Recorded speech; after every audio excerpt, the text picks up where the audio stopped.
you want us.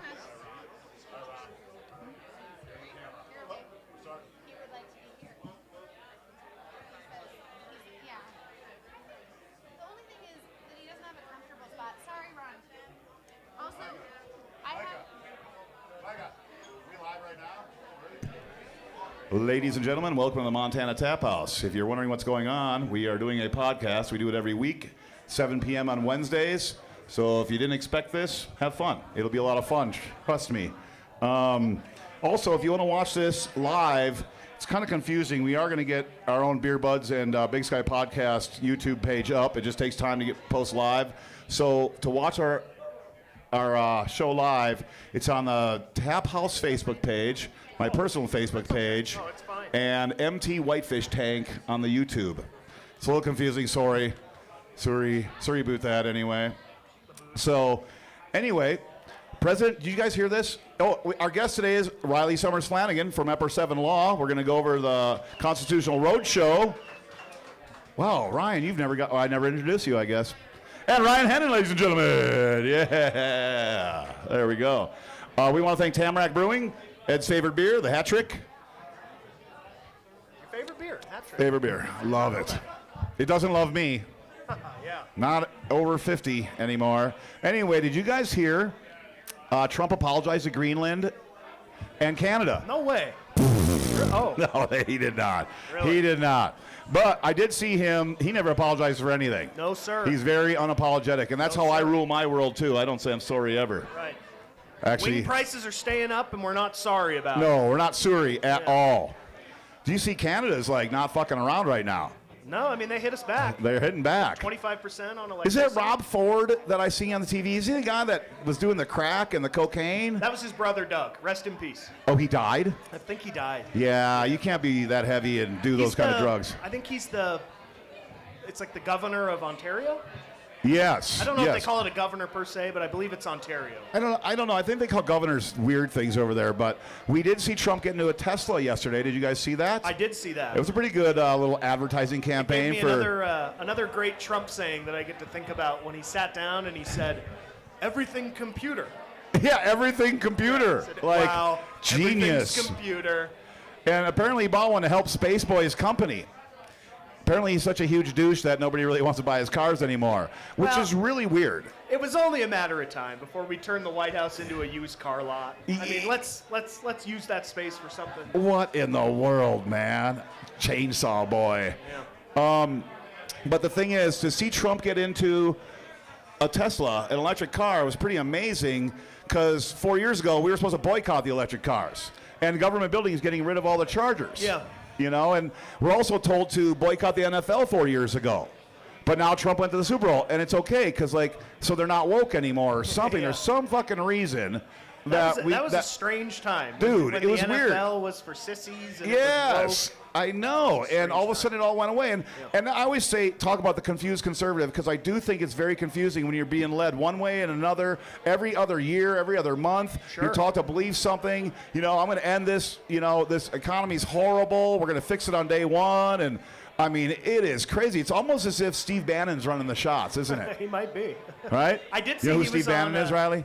I do know who Steve Yeah. Bannon Is your mic working? Is it? I don't know. Let's see. Let's He was see. on Gavin Newsom's new. It's working. Okay, it's on He was good. on I Gavin think, Newsom's new podcast. Who was? Steve Bannon. He was? Oh yeah. So was Charlie Rich? I think he was his third guest, maybe. Oh, really? Oh, I got to hear that. I really do. Well, wow. back to the boycotts. Am I allowed to drink Bud Light anymore? Is that still a thing, or? Well, I mean, if you're gay or something, that I was a woke, pretty yeah. big boycott, right? That was a big boycott, but didn't work. Not really. So when Bill Gates bought a bunch of Bud stock, I bought some because I knew. I was like, if he's buying it, something's going on. And to be honest, that stock was sitting at about $48 when the Dylan McVaney thing came out. And within the next few months, it was well over 50. I just sold everything Monday morning. And it was sitting at like 58, I think. But I'm fucking worried. So I just said, fuck it. Got rid of a lot of my stuff. Well, I, for one, thank the president for getting rid of my woke retirement account. Right. I bet it is woke. I'm glad. It's gone on for too long. I've heard that retirement accounts have lost anywhere from 10 to 20% just in the last couple of days That's fucking weird. I wouldn't doubt it. I mean, the market's been taking a beating. Wow. And of course it's gonna, it's, it's weird. Is all these poor suckers, the same people that bought the Trump coin, It's all part of the they're buying Teslas now. They all can't part afford of the the Trump plan. coin, and they can't afford the Tesla, but they're buying it. And the Trump coin, they all got burned bad to the tune of like $38 million or something. And they're gonna buy these Teslas, and they're gonna live in states where they're banning charging stations. Yeah. How is that going? Again, the confused conservative. What do I do? I mean, it's weird. Anyway, real quick, we're going to give you a new top 10 this week. New top 10. Top 10 things our governor, Gianforte, is going to spend his slush fund money. Blah, blah, blah, blah. Number 10, open an Aryan Cultural Center in Kalispell. Ooh. Yep, Commissioner Brad Abel lobbied hard for that one. Already a wait list. Number 9, donating funds to Trump's 2028 campaign. Right. He deserves a third term. Give He him does. a chance. I think he needs a chance. Invest in the very popular Trump coin, which we just talked about. That's a good one. I'm a holder myself. Number 7, rent a studio apartment in Whitefish for the low price of $2,000 a month. Is that all? It's not bad. It's really not bad here. 500 square feet? If you get a good one, if you're lucky. Number 6, replace Our Lady of the Rocky statue in Butte with a larger statue of Trump or Jesus, whichever. She needs to go. She's got to go. She's no Trump. Yeah. And they're going to get all the rock from Moab, so it can be orange. Number 5, turning the last remaining rural hospitals into town pumps. Pump it up. Pump it up, town pump. It's my girlfriend's nickname. Number 4, hiring somebody to throw Ryan Bussey into the Berkeley pit. Oh, yeah. If anything can vanquish him from this earth, He would be going to the. We might need a couple guys. Bussey's kind of big. 3, reparations for all Montana-born January 6 participants. And we got a lot of them. They need to get paid back. They were in jail. They could not make that money that they made. They're getting $8.50 an hour.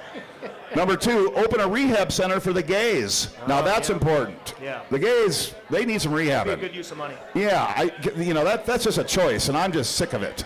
Number 1, moving the Creation Museum from Kentucky to Montana where it belongs. I've never been. I hear it's nice. I hear it's very nice. I chose Dollywood instead. All right, let's talk real quick about Trump. Just real quick with you guys. I want you guys to talk about this, discuss this. Trump is really talking a lot about how we're bringing wealth back to America again. Right. Like we never had any fucking wealth at all. The richest country in the nation, he's going to bring the wealth back. Right. How much fucking money do they need? I mean, seriously. I mean, he acts like we don't have it, even though he knows we're the richest country on earth. But here he is saying we're going to bring it back. So let's dig in it, Rylee. Do you have an opinion? What do you think he's doing? Is it smoke and mirrors? Well, I would just say that I don't think that the President of the United States has all that much to do with the economy. I don't either. That's why I'm not hanging it on him for the first month. Right. So, good. That's really generous of you, given that he's taken a lot of credit for the economy over and over again. Yes. But I think that the important thing, and sort of, obviously, I have to sort of speak from as you know, Ed, I have to speak from a pretty nonpartisan perspective because I come from a nonpartisan organization. Of course. But what I want to know is that when our president is talking about having a big impact on sort of bringing wealth back, that the policies that would support that are ones that would support the lower and middle classes and make sure that people are actually able to hold on to their paychecks. That doesn't sound real bipartisan there. Well, We know what party supports that. The GOP. all right, of course. Yeah, exactly, right? Yeah, everybody.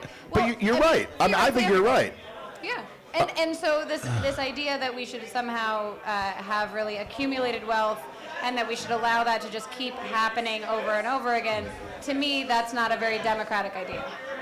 No. I mean, how much wealth do we need? Right.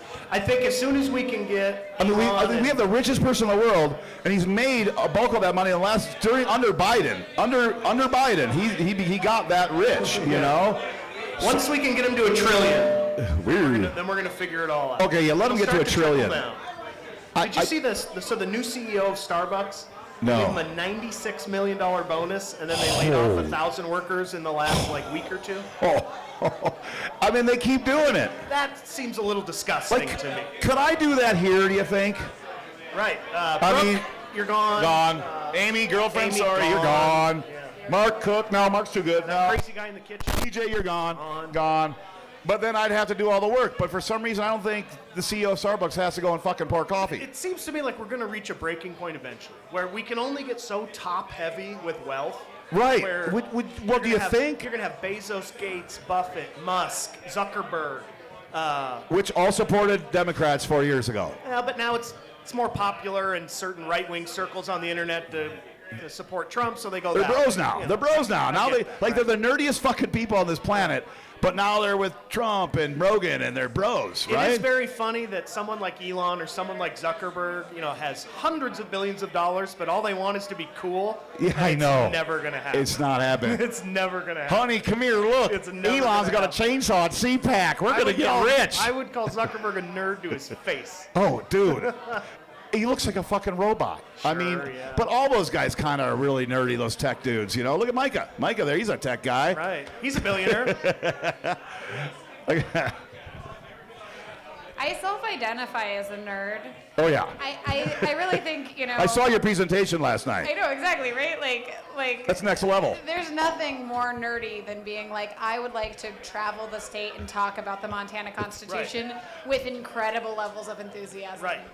Yeah. I think that's, I think it's, There's a lot of nerd stolen valor out there. there really is, I'm a nerd, but I'm like the Star Wars cocaine nerd, like. Star Wars counts. Yeah, for sure.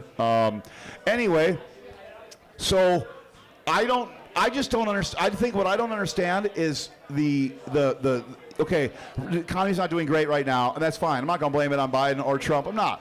But just to push the narrative over and over that he's going to bring wealth back to America again. It never fucking left.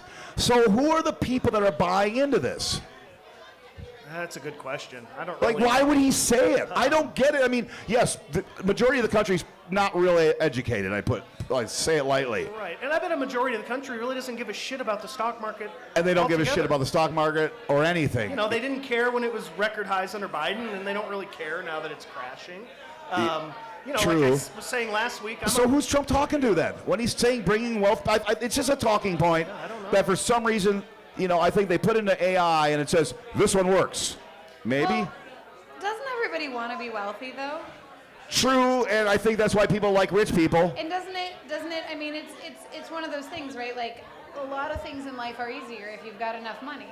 And I think True. I think part of the idea of the American dream is that each of us has the opportunity to rise above what we grew up with. And, Yes. and that we can grow. And I think that it's easy. Everybody would like for that to be easy. So what does it mean for it to be easy? And I think we also know, most of us, we know that the process of creating something new and doing something that matters in the world, it isn't easy. But saying that you're going to bring wealth back to America, it appeals to all of us because all of us want to be somebody who has things to contribute, that we want proof that we did good in this life. So that point, somebody, in the middle of Alabama is going to say, I like the idea. I like the sounds of that. Bring wealth back because I ain't got no wealth here. Roll Tide. Roll Tide. Roll Tommy Tuberville, man. That fucker says some of the most ridiculous things. Right. They all do, I guess. First of all, you're a grown man. Tommy is gone. Okay, you're Thomas. You're Tom. All right? Right, no more Tommy. I'm Ryan. I'm not Ry. Rhino. Okay? Yeah, it is Tom Rystar. or Thomas. Yes, Ryan, are you trying to steal my nicknames? Yeah. I'm also a Ry. Oh, right, of course you would be. I did like that Trump said, while the numbers are down on the stock market, the animal spirit of the stock market remains strong. Okay. Fox News, and I Googled these last night because I do love we measure the economy just on vibes. it's hilarious that Fox News, one reporter said that maybe a recession is not a bad place to be in right now. You can't get to a Great Depression without a recession. You can't get a great one without a regular one. No. I will say that doesn't seem consistent. And then there was a dude that has been doing economic studies. He's one of these Fox correspondent guy or whatever, talking head. He says, well, the stock market right now is not taking into consideration of all the great things Trump is doing, like the tax cuts. Well, I don't know. They haven't passed that yet. That hasn't happened. So that's not yet. And he talked about all these great things that he's doing. And he said, like ending deregulation. I'm like, he just said ending deregulation. Don't you mean Wouldn't that ending be regulation? regulation? Okay, yeah. And this is a guy on fucking national news speaking like a moron. But I'm going to be honest, I watch NBC, MSNBC, and Fox. I can pick out the morons all the time on. They're equally fucking stupid. I mean, it's just, it blows my mind, you know, because like Rylee just said, you're not going to sit there and the president doesn't have a whole lot to do with the economy.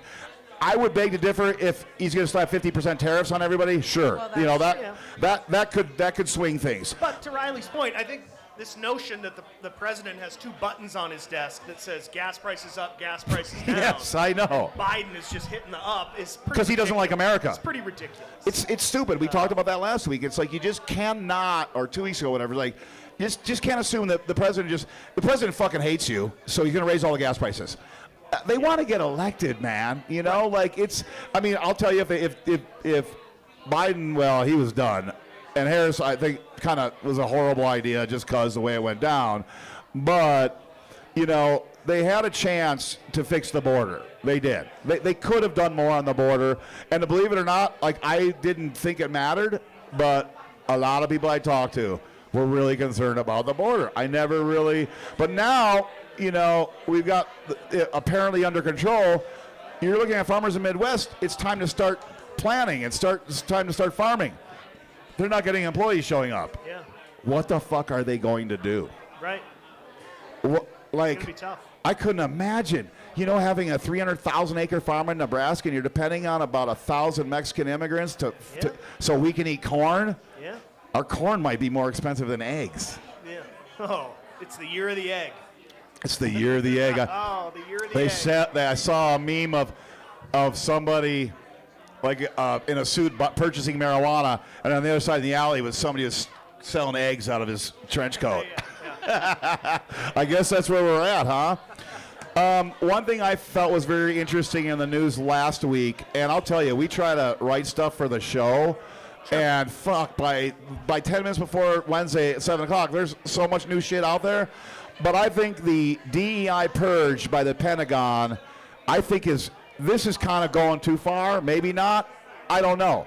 But to get rid of, you know, all the colored gay people, all the 26,000 images have been erased from the Pentagon's military museum because they reference gay or color or, I mean, what the hell? Is that legal, Rylee? Whitewashing. I mean, whitewashing all of this?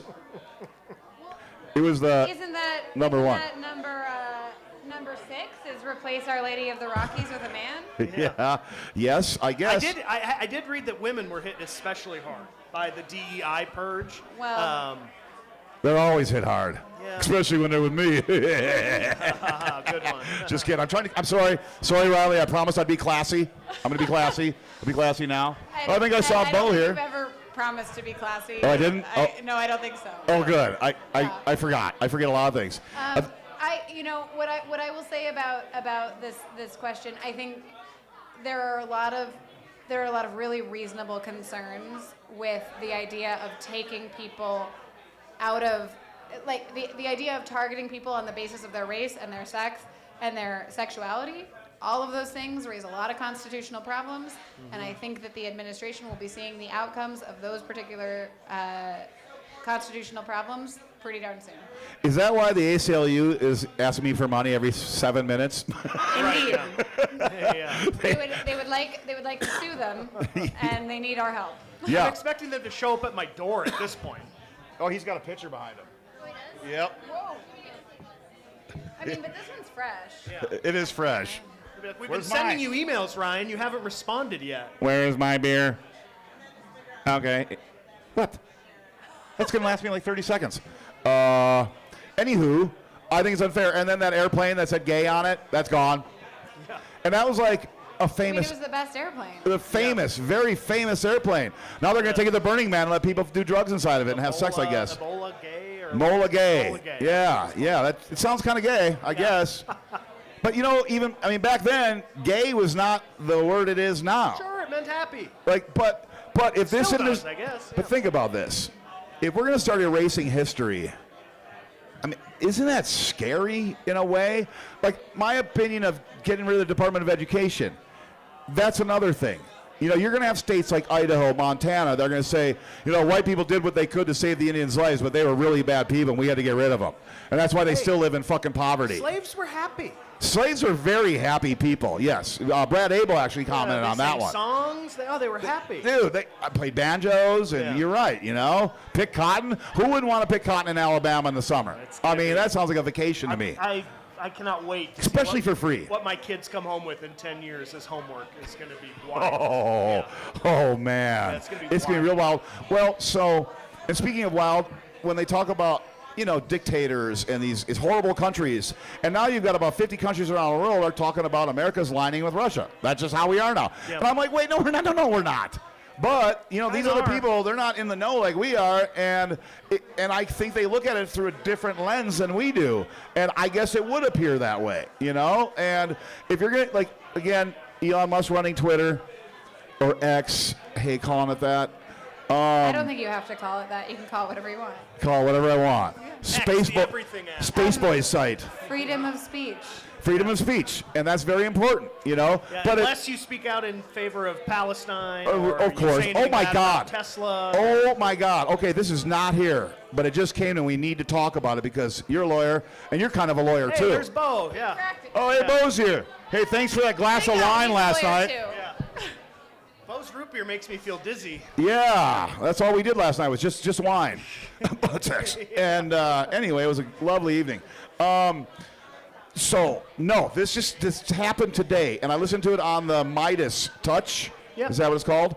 They talked about, God damn it, I can't remember it now. It was very important. The guy from Columbia University that ICE came and picked up. Mahmoud. Put him in fucking jail. He's a citizen. He's a legal citizen, and That's illegal. That's illegal, and they took him out of. It's actually not really complicated. It's just illegal. That's nuts. Okay, so it's just like back in the George Floyd days. You know what I mean? When the riots and stuff, the black vans and the helicopters, they were going into Seattle and Portland and taking people right up the streets. Straight up black bagged them. Yes. Yeah. And you know, Dakota Adams, he ran for the House District in Eureka. He is Stuart Rhodes' son from the Oath Keepers. Yeah. We interviewed him a few times, and he told us that when that started happening, he started thinking that these Oath Keepers are just it's a farce. It's racist. He said he grew up fearing of these black trucks and helicopters coming and taking them away. Sure. Then when he saw it actually happen, it was against people protesting. Yeah. Holy fuck, that's Trump's America. And now we're doing it again? I really think it'll be one of the biggest First Amendment issues of our time. The Columbia University guy? Yes, it is huge. I mean, people are up in arms over this. They should be. I mean, what else? I know it's illegal. It's got to be illegal. Right. Yeah. Why are they doing it? You can't arrest people because you've and he's just pro-Palestine. That's his deal, right? Right. They said he was handing out pro-Hamas flyers. Yeah, so I mean, I think Ryan's right. People fucking hand out Nazi literature here all the time. Yes. Like, the reality is that First Amendment issues are always complicated in the sense that they are deeply uncomplicated. Right. This one is not complicated. So it's like, actually, it turns out that when you say things that other people don't like, it doesn't matter. You're allowed to say them. Oh, yeah, I'm still alive. I say a lot of things people don't like. You're allowed to say things that people don't like. And you're allowed to do that without being incarcerated. And you're allowed to do that whether or not you're officially an American citizen, right? This is a person who had a green card.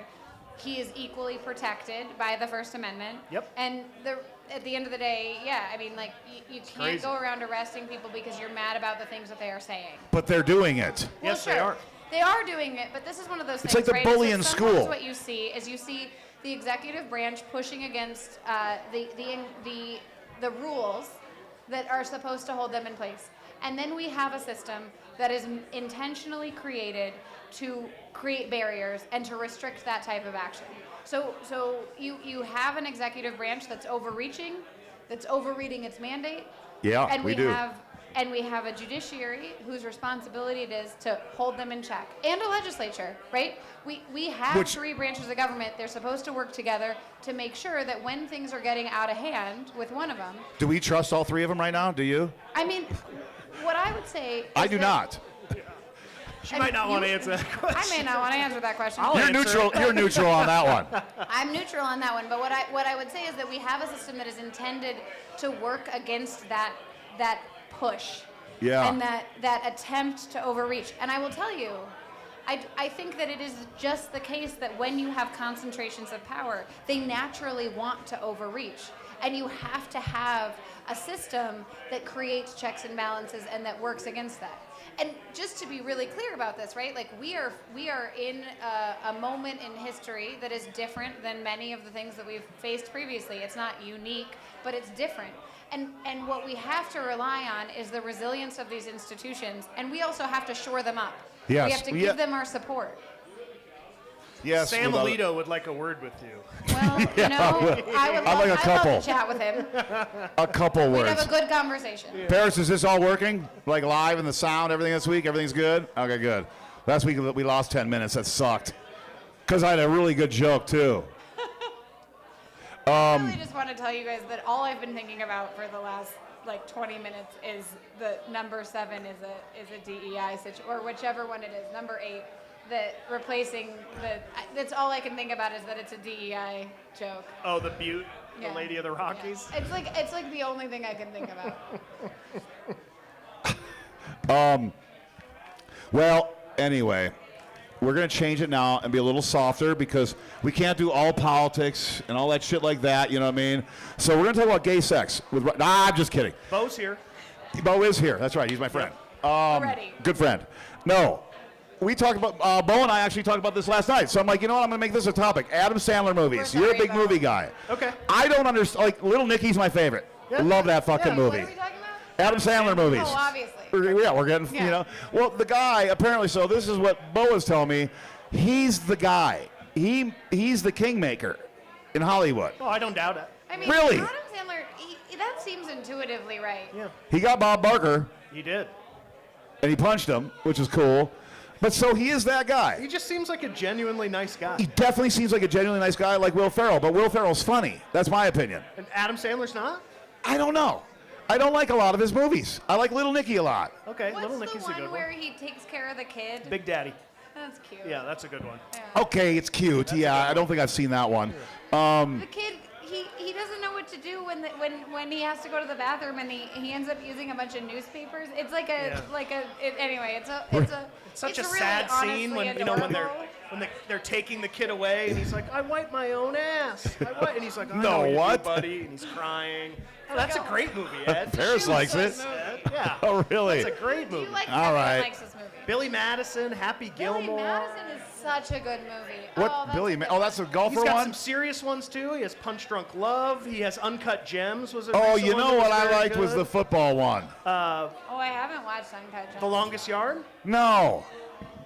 No, that was dumb. The Burt Reynolds movie was better. Waterboy, yeah. Waterboy. Waterboy. Okay, Waterboy. No, they did a remake of The Longest Yard. He sounds like Pete TJ, the pizza guy. They ever catch that monkey that broke out of the zoo and punched you in your eye? That's a great movie. Yeah, you're dead wrong on this one. Okay, I guess I am. I never really. Dead wrong. Are you a big Adam Sandler fan? I mean, who isn't though? Did you see him at the Oscars wearing the hoodie? That I respected. Because I'm the kind of guy that dresses like that. Yeah. You know? Yeah. I went to a wedding in a t-shirt. My girlfriend's like, I cannot fucking believe you. I'm like, what? It's outside. What's the big deal? I'm wearing my Elon Skis I gotta t-shirt. be honest with you. Seeing the way that women need to go through like 1,000 layers of every single thing for Yes. all award ceremonies, It would suck. to I be am one. not a fan of the hoodie would as suck. a choice. Because here's the thing: if I get to wear a hoodie, if Billie Eilish might be our stand-in for Adam Sandler on this front, because I think she would wear a hoodie. Oh, that's a woman. Yeah, Billie Eilish. I didn't know that. You don't know who sings Billie a- Irish is? No. Wow. Okay. What I was don't know named anything. For I don't the know what Barbie to do. movie. Ask my girlfriend. I'm really stupid. I listen to talk radio. That is, I do not listen to music.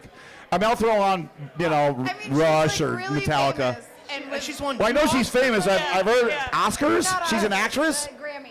Well, she Or won- whatever the one is for the Yeah. singing. She won Best Song for Barbie at the Oscars. Oh, that's Okay, I true. didn't see That's that. True. Yeah, you're right. Oh, countless Grammys. Ed, Countless Grammys. we'll get I you don't there. know. We'll get She's you been there. on SNL. I mean, Yeah. I'm all about the person who can be both the musical guest and the actor on SNL, and Billie Eilish has done that. Huh. I can tell everything you want to Yeah, know she's a about badass. Dan Abrams or Michael Smerconish or She Julie wears- Mason. She wears like like big clothes. Yeah. Like it's cool. I thought she was a wears guy. big I thought it was a guy. I did. Yeah, Billy. no. She wears like Is triple she XL. is she kind of ugly? No, Yes. she's No, she's really not hot. Really? She's like super hot. She wears All like right, triple I XL. gotta Yeah, see. no, you gotta see. All right. Like Jinko Billie Eilish jeans. is super Billie hot. Eilish. Eilish. Eyelash? Oh wow, she's not ugly at all. What? No. What the fuck was I thinking? Old Yeah, man we yells don't at know. cloud. Holy Right there. smokes, that's We're her? worried about Yes, you. Yeah, that's her. She's Oh. hot That's as the fuck. multiple Grammy and Academy Award winning. I stand Nobody. corrected. Yeah. I Billie stand I know. corrected. And she's wildly talented. I mean, like she's hot, but the more important piece of information about Billie Eilish is that she's crazy talented. If I didn't spend so much time playing Fortnite, I could probably watch some If only. TV. Yeah. If only. I got 3 kills this morning. Or 3 wins, I mean. Yeah. Good job. Yeah, I'm up to about 800 lifetime. I don't know what that means. Bo, what's your favorite Adam Sandler movie?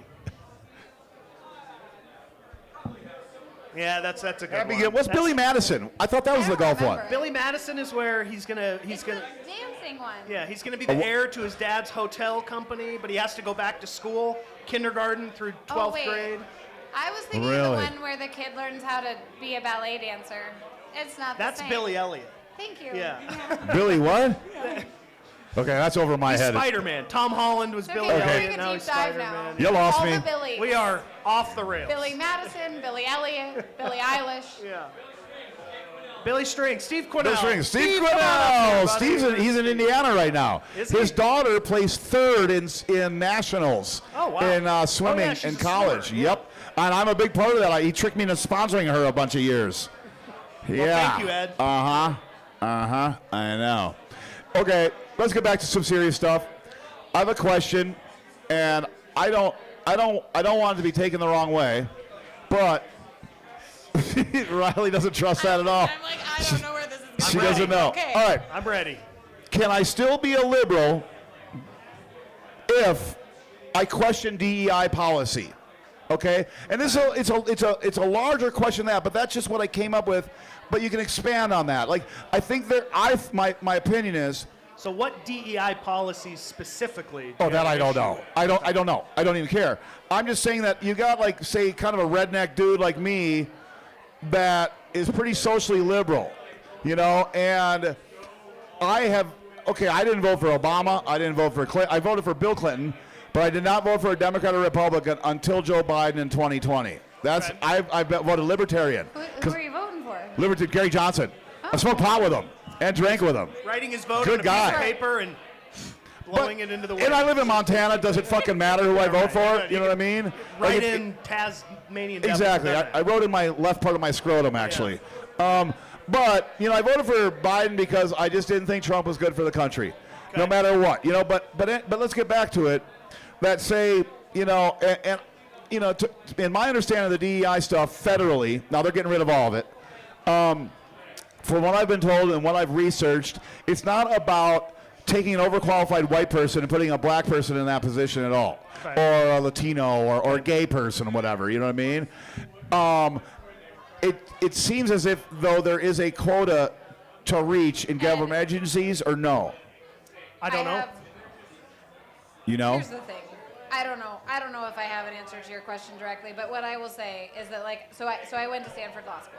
You what? I went to Stanford Law School. Jesus, I that know. sounds heavy duty. Yeah, watch well, out. God, look Are at, you? look yeah, at her taking. yeah, take come your on, hat off. That's Jesus great. Christ, That's I'm great. among. Okay. We read the same cases No, at no. Montana, okay? Yeah, we do. Yeah, we do. Okay. But hold on. So Montana lawyer. Here's the deal.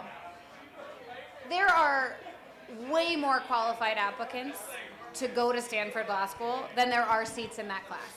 Then there are what? Way more qualified applicants who could go and be wildly successful as lawyers, and they can't all fit in the class. Right, of course. Right? Now, the reason That's one of that the I big say ones, that- Stanford, right? They yeah, gotta. it's like important. It's Yeah, fine. It's whatever. It's a decent one. But the point is that it's the same across all these top law schools, right? Like Yale, Harvard, wherever else. Like, Do they have DEI policies when it comes to students then? what they have is a desire to create if they- balance across the class. if It's they're not private, who DEI cares? Policies. Oh, It's, It is a desire to create balance across the class. You could fill that class with qualified people of color, no question. Yeah, well, yeah. Well, obviously. It would not be an issue. What they are trying to achieve in the classes in law school is diversity, right? They want people from a lot of different backgrounds. They want somebody. And I think that's very important. Totally. And I guess all because Hitler was wrong, right? He was wrong. When we talk about it's such a weird term, like this idea. It's a weird term. It's a weird term, and it's a weird term that doesn't begin. It discounts the fact that all of us show up with imposter syndrome. Every single fucking person who comes to any law school class that's a top tier law school class is thinking, how did I get here? It must be because somebody gave me a leg up somehow. And by the way, you mean people think that without knowing what that leg up would be? Do you know what they think? What I was thinking when I went to law school, though, is the only reason they let me in is because I'm from Montana. Well, you're pretty good looking too, Rylee. I just say, I mean. They didn't have a picture. I don't know. There's no picture. Oh, okay. I get that. Montana's that's diverse. Totally. It's a form of diversity. Like, oh my God, a hillbilly from Montana. But that's bring her in. Yes. Right? They want to make sure they've got somebody from Montana all the time in their school because you know what they want is they want to make sure they've got all 50 states represented. But they had to make sure you were a liberal first, right? No. They don't do that. Like from Montana? I have been told by numerous people after you finish your law degree at Montana, you should apply to MBA programs on the East Coast, Harvard, Yale, Columbia. Really? Because Montana is Why'd you go to Chicago then? Because it's DEI for Montana. Because they look at Montana as very quaint and interesting. Yeah. You're a cowboy or whatever. Oh, it's crazy. Right, that's the I've always said it's the state that everybody owns a t-shirt, but only half the people have ever been here. Yeah. It's a very popular name, and it's, well, now that's over. Now everybody's been here, for sure, Like, Rylee, you're like 5th generation, right? Yeah. What I find weird is, and I'm sure you travel a lot, and, up until the pandemic, no matter where you went, where are you from? Whitefish, Montana. Huh. Never heard of it. Oh, Everybody said Montana. that. Yeah. And now, even Montana. Huh. Where's that? Well, I'll say Whitefish. I claim the whole state. I've tried to live everywhere. Nobody knew at all where it was and never even heard of it. Now, everybody what I knows. Get is, oh my God, do you watch Yellowstone? Yes, I know. And it's I haven't seen. I'm not opposed to it. I just haven't gotten around to watching it. I'm not opposed to it either, but I have not gotten around to it either. That's the truth. Everyone asks me about this goddamn Yellowstone. I got to get through Cobra Kai. Okay. That's back on. God, that's fucking stupid. So have we cured you of your DEI fears, Ed? No. Okay. All right. No, I'm just saying, how do you take a person that's a good person, okay, and just a regular person that's like, what, I don't think gay people, the trans community, I don't think they should be fucked with so much because it's happening. You know what I mean? It's happening on a big scale. It's incredibly unfair. Yeah. But my macho-ness, my Montana in me says, I got to vote Republican. Even though, financially, I don't think they've done a whole lot for me or for a lot of people. But there's this thing that, how do you let people know it's okay to vote for a Democrat? And, it's been something that's been on my mind for a long time about this. Okay, all the woke stuff and all this. That's such a small percentage of people that really give a shit about some of this very weird stuff. But I think there's a lot of people that vote on the right that wouldn't if they weren't so afraid of what people thought of that because of what's on the TV all the time. It makes you seem like you're this bleeding heart fucking weirdo that you're supporting this thing that's so fucking weird, but it's not. You can vote Democrat and not tell anyone. You could. Do you know that I learned this yesterday that your voting record used to be public in Montana? I gotta. It's a little. We're gonna take a tiny detour. A what? A tiny detour. Okay, good. Let's do it. Okay, so here's the thing. I don't have an opinion about whether or not men should vote for one party or the other. But what I do think is true, and I think the thing that you just said, Ed, is leads to this, is that all of us are experiencing social media and information that we get through our phones. Yes. That is specifically targeted to us. Yes. So when you tell me that what you're seeing on TV is a certain idea about what it means to be a man, I'm like, oh, because the internet and potentially the TV has targeted you as a person that believes a set of things, and they're either pushing back against those things, or they think you might be persuaded by something. And the thing that's so hard is it's like you could look around in this bar and there's a whole bunch of people that are very similar to one another. And everybody open up their Everybody Instagram, except Bo, yep. right? Like everybody's got Instagram on their phone. You open it up, every single person is going to have a different feed. True. And what they're going to have is a feed that is specifically targeted at them. For what their likes are. Yeah. Right, and sometimes it's going to be all about Star Wars and cocaine, but sometimes it's going to be all about like. Mostly. Weirdly, mine is like all about house renovation, and I'm because that's what you're doing.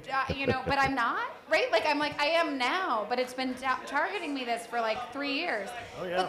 But the point that I'm trying to make is that the echo chamber of social media that you are given is not necessarily indicative of what's going on in the world. And God, no. Right. No. It's truly not. It's really far from that, but to be I honest. think that's the thing that we are experiencing is the internet is telling you that the only way to be a man is to vote for a certain party. Yeah. And that's fucking stupid. It is stupid. That's what I think, but that's what I find with a lot of my friends, okay? Yeah. I have a lot of friends that agree with me on a lot of things. Like Lance. But oh yeah, Lance for sure, without. He has a few friends. I have a few. and I have a lot of I mean, you live in Montana, you're going to have a lot of conservative friends. You just are.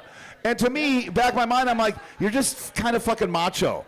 And like, if you vote for a Democrat, you might support the gays. You know, that's a big fucking deal. How do we get over that hump where, because I believe there is a hump to get over. I really think that. I got, like when I'm talking to my friends and stuff, they still make fun of gay people. They'll use the N-word. I'm like, Jesus Christ, you guys are fucked up, But this is a way of thinking. But outside of that, they're on my wavelength with a lot of things. Sure. They appreciate that, I pay my employees well, that I'm not all greedy, and I'm not, like there's things about me that make me pretty freaking liberal, But it's not to say that I've never voted for a Republican. In Montana, I have, without a doubt. And Doug Adams. I might again. Oh, yeah. No, don't tell Dave Fern that. He fucking kicked my ass. Okay, I think to Rylee's point, yes, the algorithm is so strong, and the echo chamber in social media is so strong. And it does. You're right. It'll control you to what your beliefs. Yeah, I think where it really comes to light for me is after the Super Bowl, where you had all these people that were pissed off about the halftime show. And they talked about DEI and Kendrick Lamar. I was in Las Vegas. I was playing cards. Like, I didn't see Kendrick Lamar was a DEI halftime show. Oh, because it was all black people? And it's like, look, say what you will about Kendrick Lamar, but he did just sweep the Grammys. I don't even know who he is. And labeling him as an unqualified minority like Billie Eilish. Pretty unfair. He doesn't know who anyone is. So I think I know Neil Young. My point is, when you leave that bubble, that echo chamber, that social media bubble, and what you see on TV, like normal TV that's supposed to be for everyone, is not, cultivated for you individually, you see it as an attack. So what you're saying is capitalism is the reason we're so fucked up. Now, hear me out. Hear me out. Hear me out. Roll out the guillotine. Well, how do you get these people out of their bubbles? You don't, because corporate America wants them in that fucking bubble. Yeah, they do. I mean, they do. I said if I was president, my first line of business would be, on Memorial Day, I would pull a giant lever, and social media would be shut off, and I'd say, see you guys on Labor Day. And they'll turn it back on. Right. Because we need a break. Give us a break. We need a fucking break. Yeah. We need What? a break. Freedom of speech. What speech? Freedom of speech. Oh, freedom of speech. Yeah, you I'm can't just shut it down. saying, You're right. No, you're right. I love that for Ryan, Yeah. but it turns out that I don't think the answers are quite that simple. They're not. You're right, because In freedom this of fantasy, speech. I am a brutal dictator. So But how can people? You're right. it's all been suspended. We need a cream ale up here. Cream ale. Oh, or a seltzer. Yeah. Oh, she's going to pour Ryan a seltzer. Perfect. Barkeep, cream ale. Mark Beck, ladies and gentlemen. Mark Beck. Thanks for coming by. Anyway, all right. I think that was a good conversation. I think that was a good answer. Thank you. Because I never really looked at it that way. The bubble, what you're fed, and it is, and you go down that rabbit it's hole. designed that way. Because I'll do it myself, where I'll be like, let's see what these ghouls in the right wing are up to, and I'll look at a Ben Shapiro video, and then I get bombarded with all these insane videos. So I follow Charlie Kirk, Don Jr. I follow Don Jr. That is fucking horrible. Speaking of cocaine. That guy's a retard. And he's going to be, sorry I said the word retard. Again, I might be liberal, but I'm not super woke. I'm trying to cross that bridge, you know what I'm saying? America! Speaking of America, we're going to change it real quick.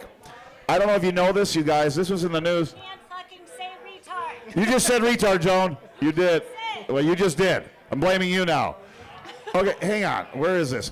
So this, dude, Texas. Did you guys see this? This Texas bill will make identifying as a transgender a felony punishable by jail. I did see that. Rylee, that's got to be It unconscionable. violates the First Amendment. Again, why is Texas doing that?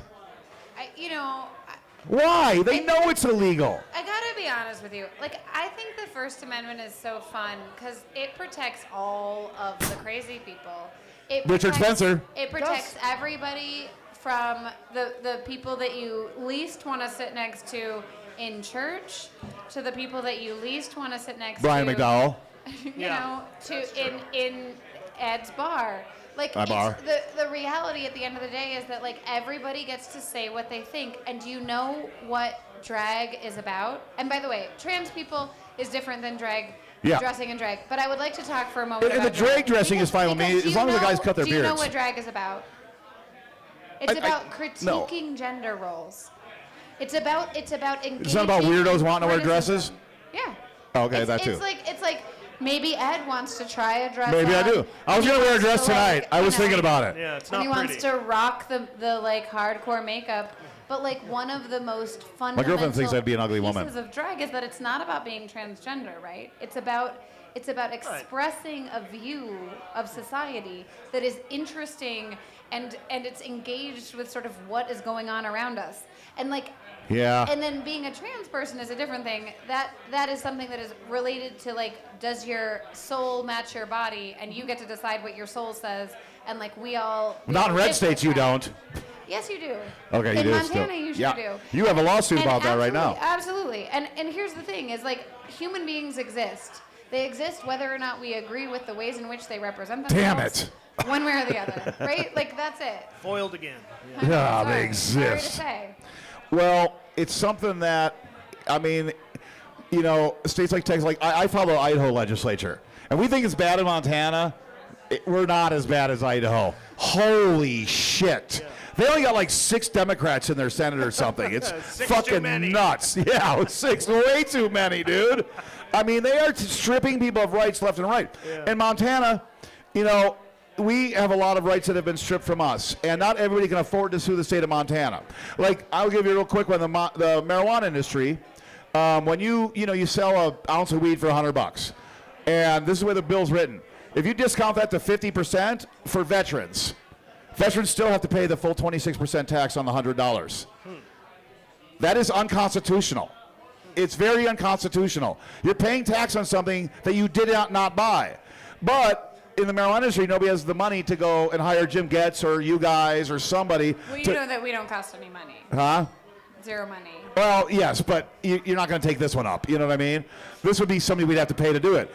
But I see that winning in court, saying, okay, I can bring 100 people of my customers that have all to pay the tax on a full retail after it was discounted. That is wrong. But Montana did it because they could. And you know what? They do that shit in the last week of the session. I mean, it sucks. Doesn't it? I bet you don't even know that happens, Rylee, do you?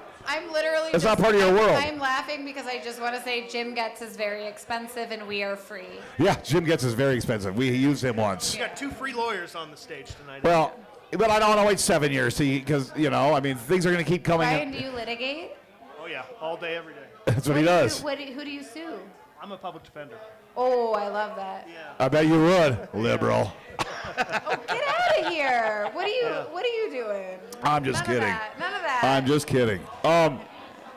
You know, when I talked to you earlier, you know, about the Constitutional Roadshow, I did think about it. I was like, this is important. It's very important that people know what's going on because, like, you are somebody that's, and you'll tell people later how in love you are with that Constitution. I mean, I think you probably sleep with it at night, don't you? Probably what now? You sleep with the Montana Constitution every night. You are in love with it. No question asked. There's no room for men in your life. You've got this. It's all you need. But I think it's very special, and we have provisions in our Constitution that nobody else has. Like, it's special, but 37 of them. 37 of them to be in fact. Yeah. And we've got lawmakers that just do not want anything to do with a lot of it, and it's freaking me out. It is. But we'll get into that in a little while. Let's talk about this before we're going to bring Mike Joe back up here to talk about Montana politics with the crew here. But this is something, Kevin, was it your sister-in-law that works in education? Remember that email by the DEI?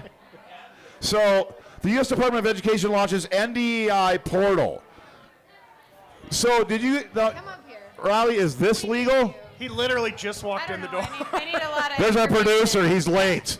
It turns out, so like You as owe lawyers, Paris. one He of the smells things- like rum, and he's one late. of the Yeah, he things smells like that we rum. need in And order butt sex. to make decisions about Bo. what is legal and what He is was not with is a Bo. lot of facts. So I don't know the answer to the question. What? And I need more information. Oh, no, I'm not. Yeah, I haven't got there yet. So they're ending the DEI portal, and and they want you to report any teacher. They're going to reward you for telling on somebody. Okay, so what? Wait, yeah, what? So the Department of Education sent out an email to every person. Teachers? Let me finish. All right. I can't do that. Yeah, it went out to every organization that gets government funds from the Department of Education. So what it did was like, so you can tattletale on your friends if your organization has DEI policies. And then that way, that's how they were going to decide if that organization gets money or not. What are we doing?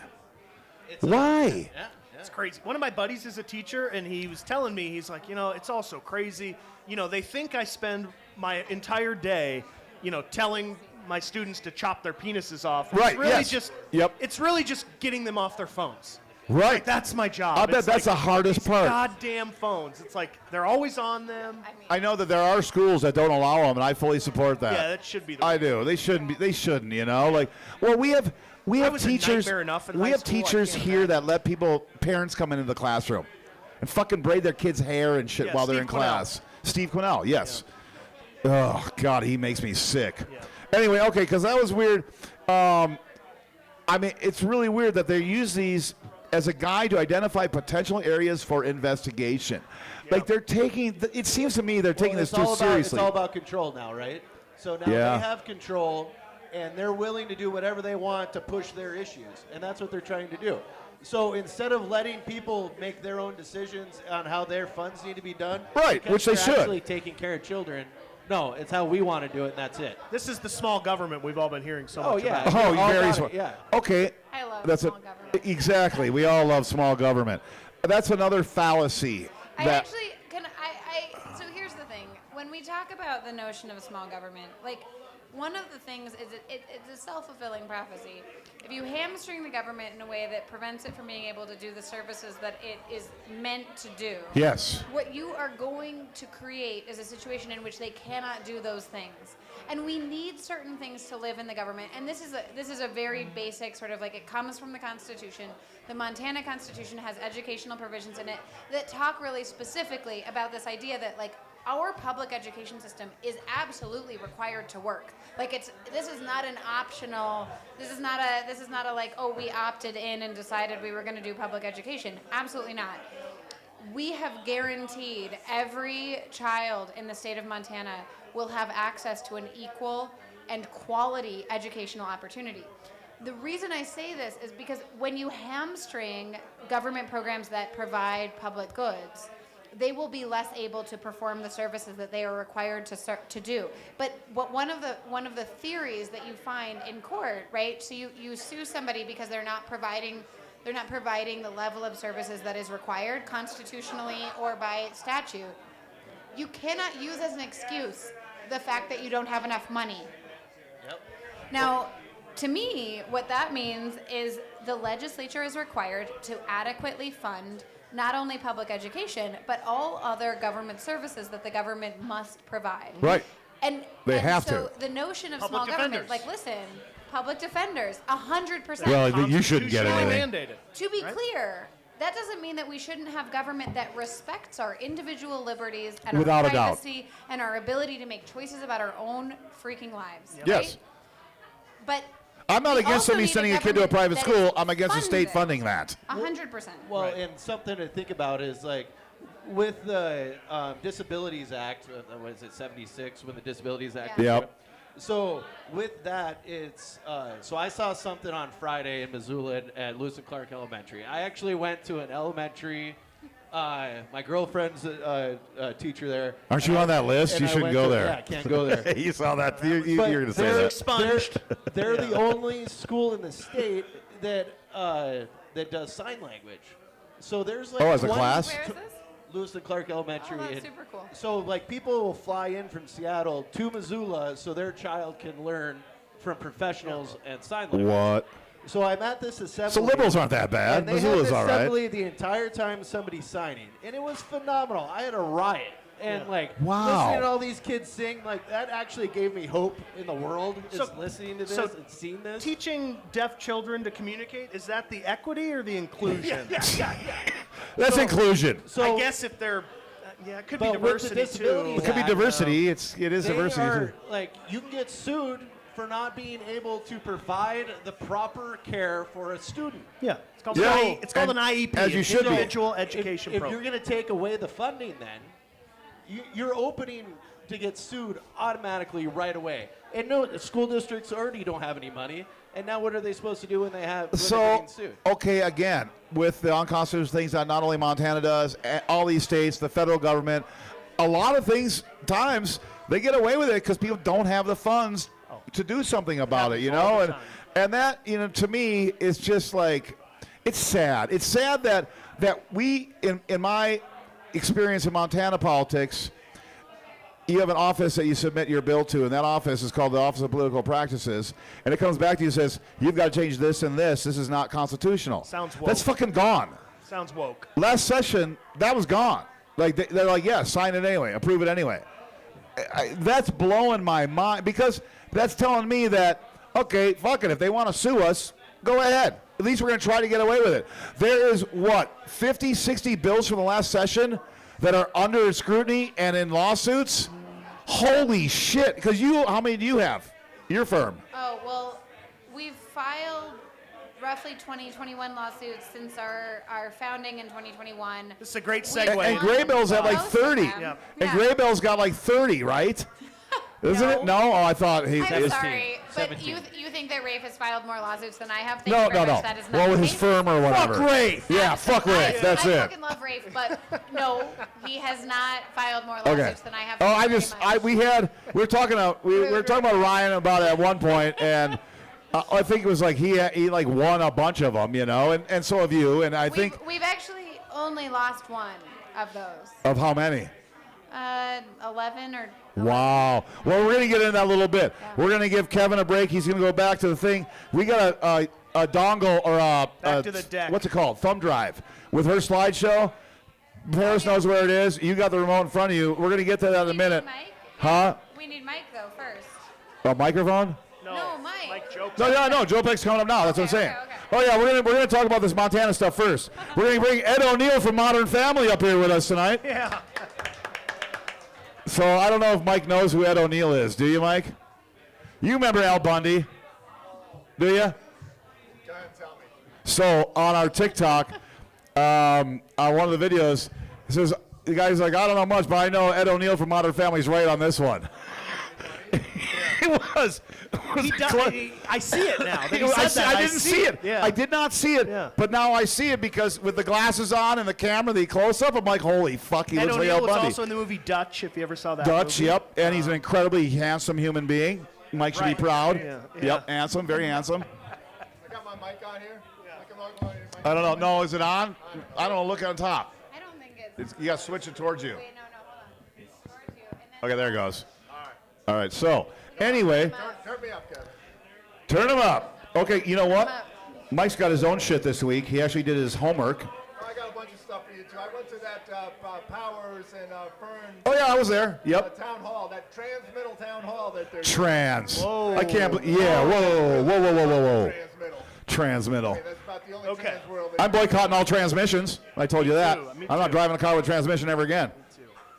But go ahead. I went to that, and there was like 200 people there. Dude, I could. So when I walked in, I saw Fern. Yeah. I go, hey, Dave. He goes, hey, Ed. I go, I thought there'd be 20 fucking people here. He goes, me too. Oh, yeah, no, the same thing happened Yeah. in Butte. Butte was packed, too, and Lakeside. Lakeside was packed, packed, you Bozeman said? packed, yep. And you go, Dave, Yep, just quiet, got my word from ears. Bozeman. Jesus, I mean, stop Bozeman was yelling. packed. I mean, people are turning out. There's something brewing out there. You know what? And I mean, I don't know everybody, obviously, but in that crowd, I mean, there was probably some Republicans there. I don't know, because the Republicans aren't really doing a whole lot. So I think people that are political are going to go to these town halls because they're political. They want to ask questions. They Oh, yeah, want to hear what they're I doing. mean, I heard Kevin talk about, Senate Bill 525, where you put the preacher Yes. man in the public schools. I can't believe Fern voted for that. I was I pissed. think he's the only Democrat. He's the only Democrat did, and he said, well, it's his olive branch. I'm like, Dave, you could choose a different hill to die on. My God. Clergy as a school counselor? I'm sorry. Those people should be kept away from children. I'm just saying. church and state. Separation of church and state, the pedophilia, all that stuff, you know. Oops, forgot I shouldn't bring that up. Only Democrats are pedophiles. Right. Church and state. Separation of church and state. That's what I'll it's be okay with the preacher man, but the Mormon bishop? Yeah, I don't know. I'm not getting my kids into some pyramid scheme or they're going to lose all their money to the Mormon church. That's the Multi-level damn shit. marketing. We've been over this. Multi-level Yeah. marketing. Yeah. Jason Ellsworth, our old Senate president, he knows a lot about that. He's been actually under an investigation right now. But I didn't hear anybody talk about any of those town halls about how many of these legislative leaders they're sending to the audit division. I mean, look, they sent Ellsworth over to the audit division. They sent him to the legislative ethics committee. And Regeer's in ethics now. Oh, yeah, but they also sent Ellsworth to the Montana Department of Justice, and then they sent Regeer, like you said, into the audit committee. And so, you know, they're auditing the past president of the Senate. They're auditing The current president. And it's two Republicans, two Democrats on this, right? I'm pretty sure. Is this what Regeer called a witch hunt recently? Is that what I saw a headline in the paper. course he would. But I was out of free articles on the discuss? Daily I'm gonna use the Interlake, little so I boys' could room. just read the. Back in 2023 Yeah. and trying to figure out how to pay him, and then they had that bill that Okay. he couldn't pass to find the funds, but somehow they did. I don't know. Maybe it came out of the governor's slush fund. I mean, Right. you know, he does. I mean, that's where Ellsworth got all that money to Yeah. run that make justice partisan committee. God. You know, governor gave him $500,000, and he's tried to spend 170,000, not million. So you mentioned Senate Bill 525. Yeah. So House Bill 39, it repeals a ban on political parties contributing to candidates. Yeah, it's the party judges. Okay. And then Senate Bill 42. No, go back to that. You know, that's where they make the justices partisan themselves. You know, and that's one of the committees. That came out of that committee that the Gov used that slush fund for that committee. Is it going to pass? Well, I don't know. I mean, a lot of these things that are terrible do pass. Yeah. Well, it doesn't mean we can't reverse it. It's what? It doesn't mean we can't reverse it. Just because the legislature passes a bill that does something that people are unhappy with, it doesn't mean that we're stuck with it. And you can push back against those types of things with referendums and things like that. And I can't remember the term for it. I've been calling it a rejection referendum, right? But you can do that. And I think that particularly the partisan judicial elections is something that is demonstrably wildly unpopular. Yeah. And so we ask ourselves, well, maybe the people of Montana will decide that that's not something that they want, even if the legislature decides to pass it. But isn't it interesting It how really is the Republicans in the legislature. I mean, we got to be clear about it. The Democrats really aren't voting for this stuff. But isn't it interesting that the judicial elections, they kind of take a partisan bent anyway?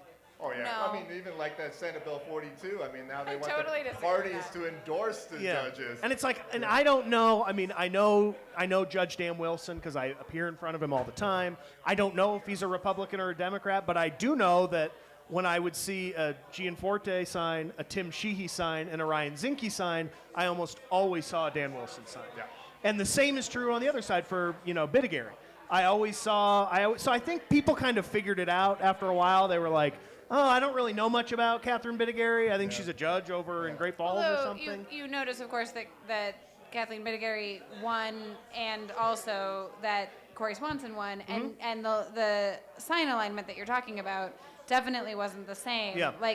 And I think that it's really important to keep in mind that judges genuinely are intended to be nonpartisan. Yeah. Like And their Swanson role supports that. within the system is to be unbiased.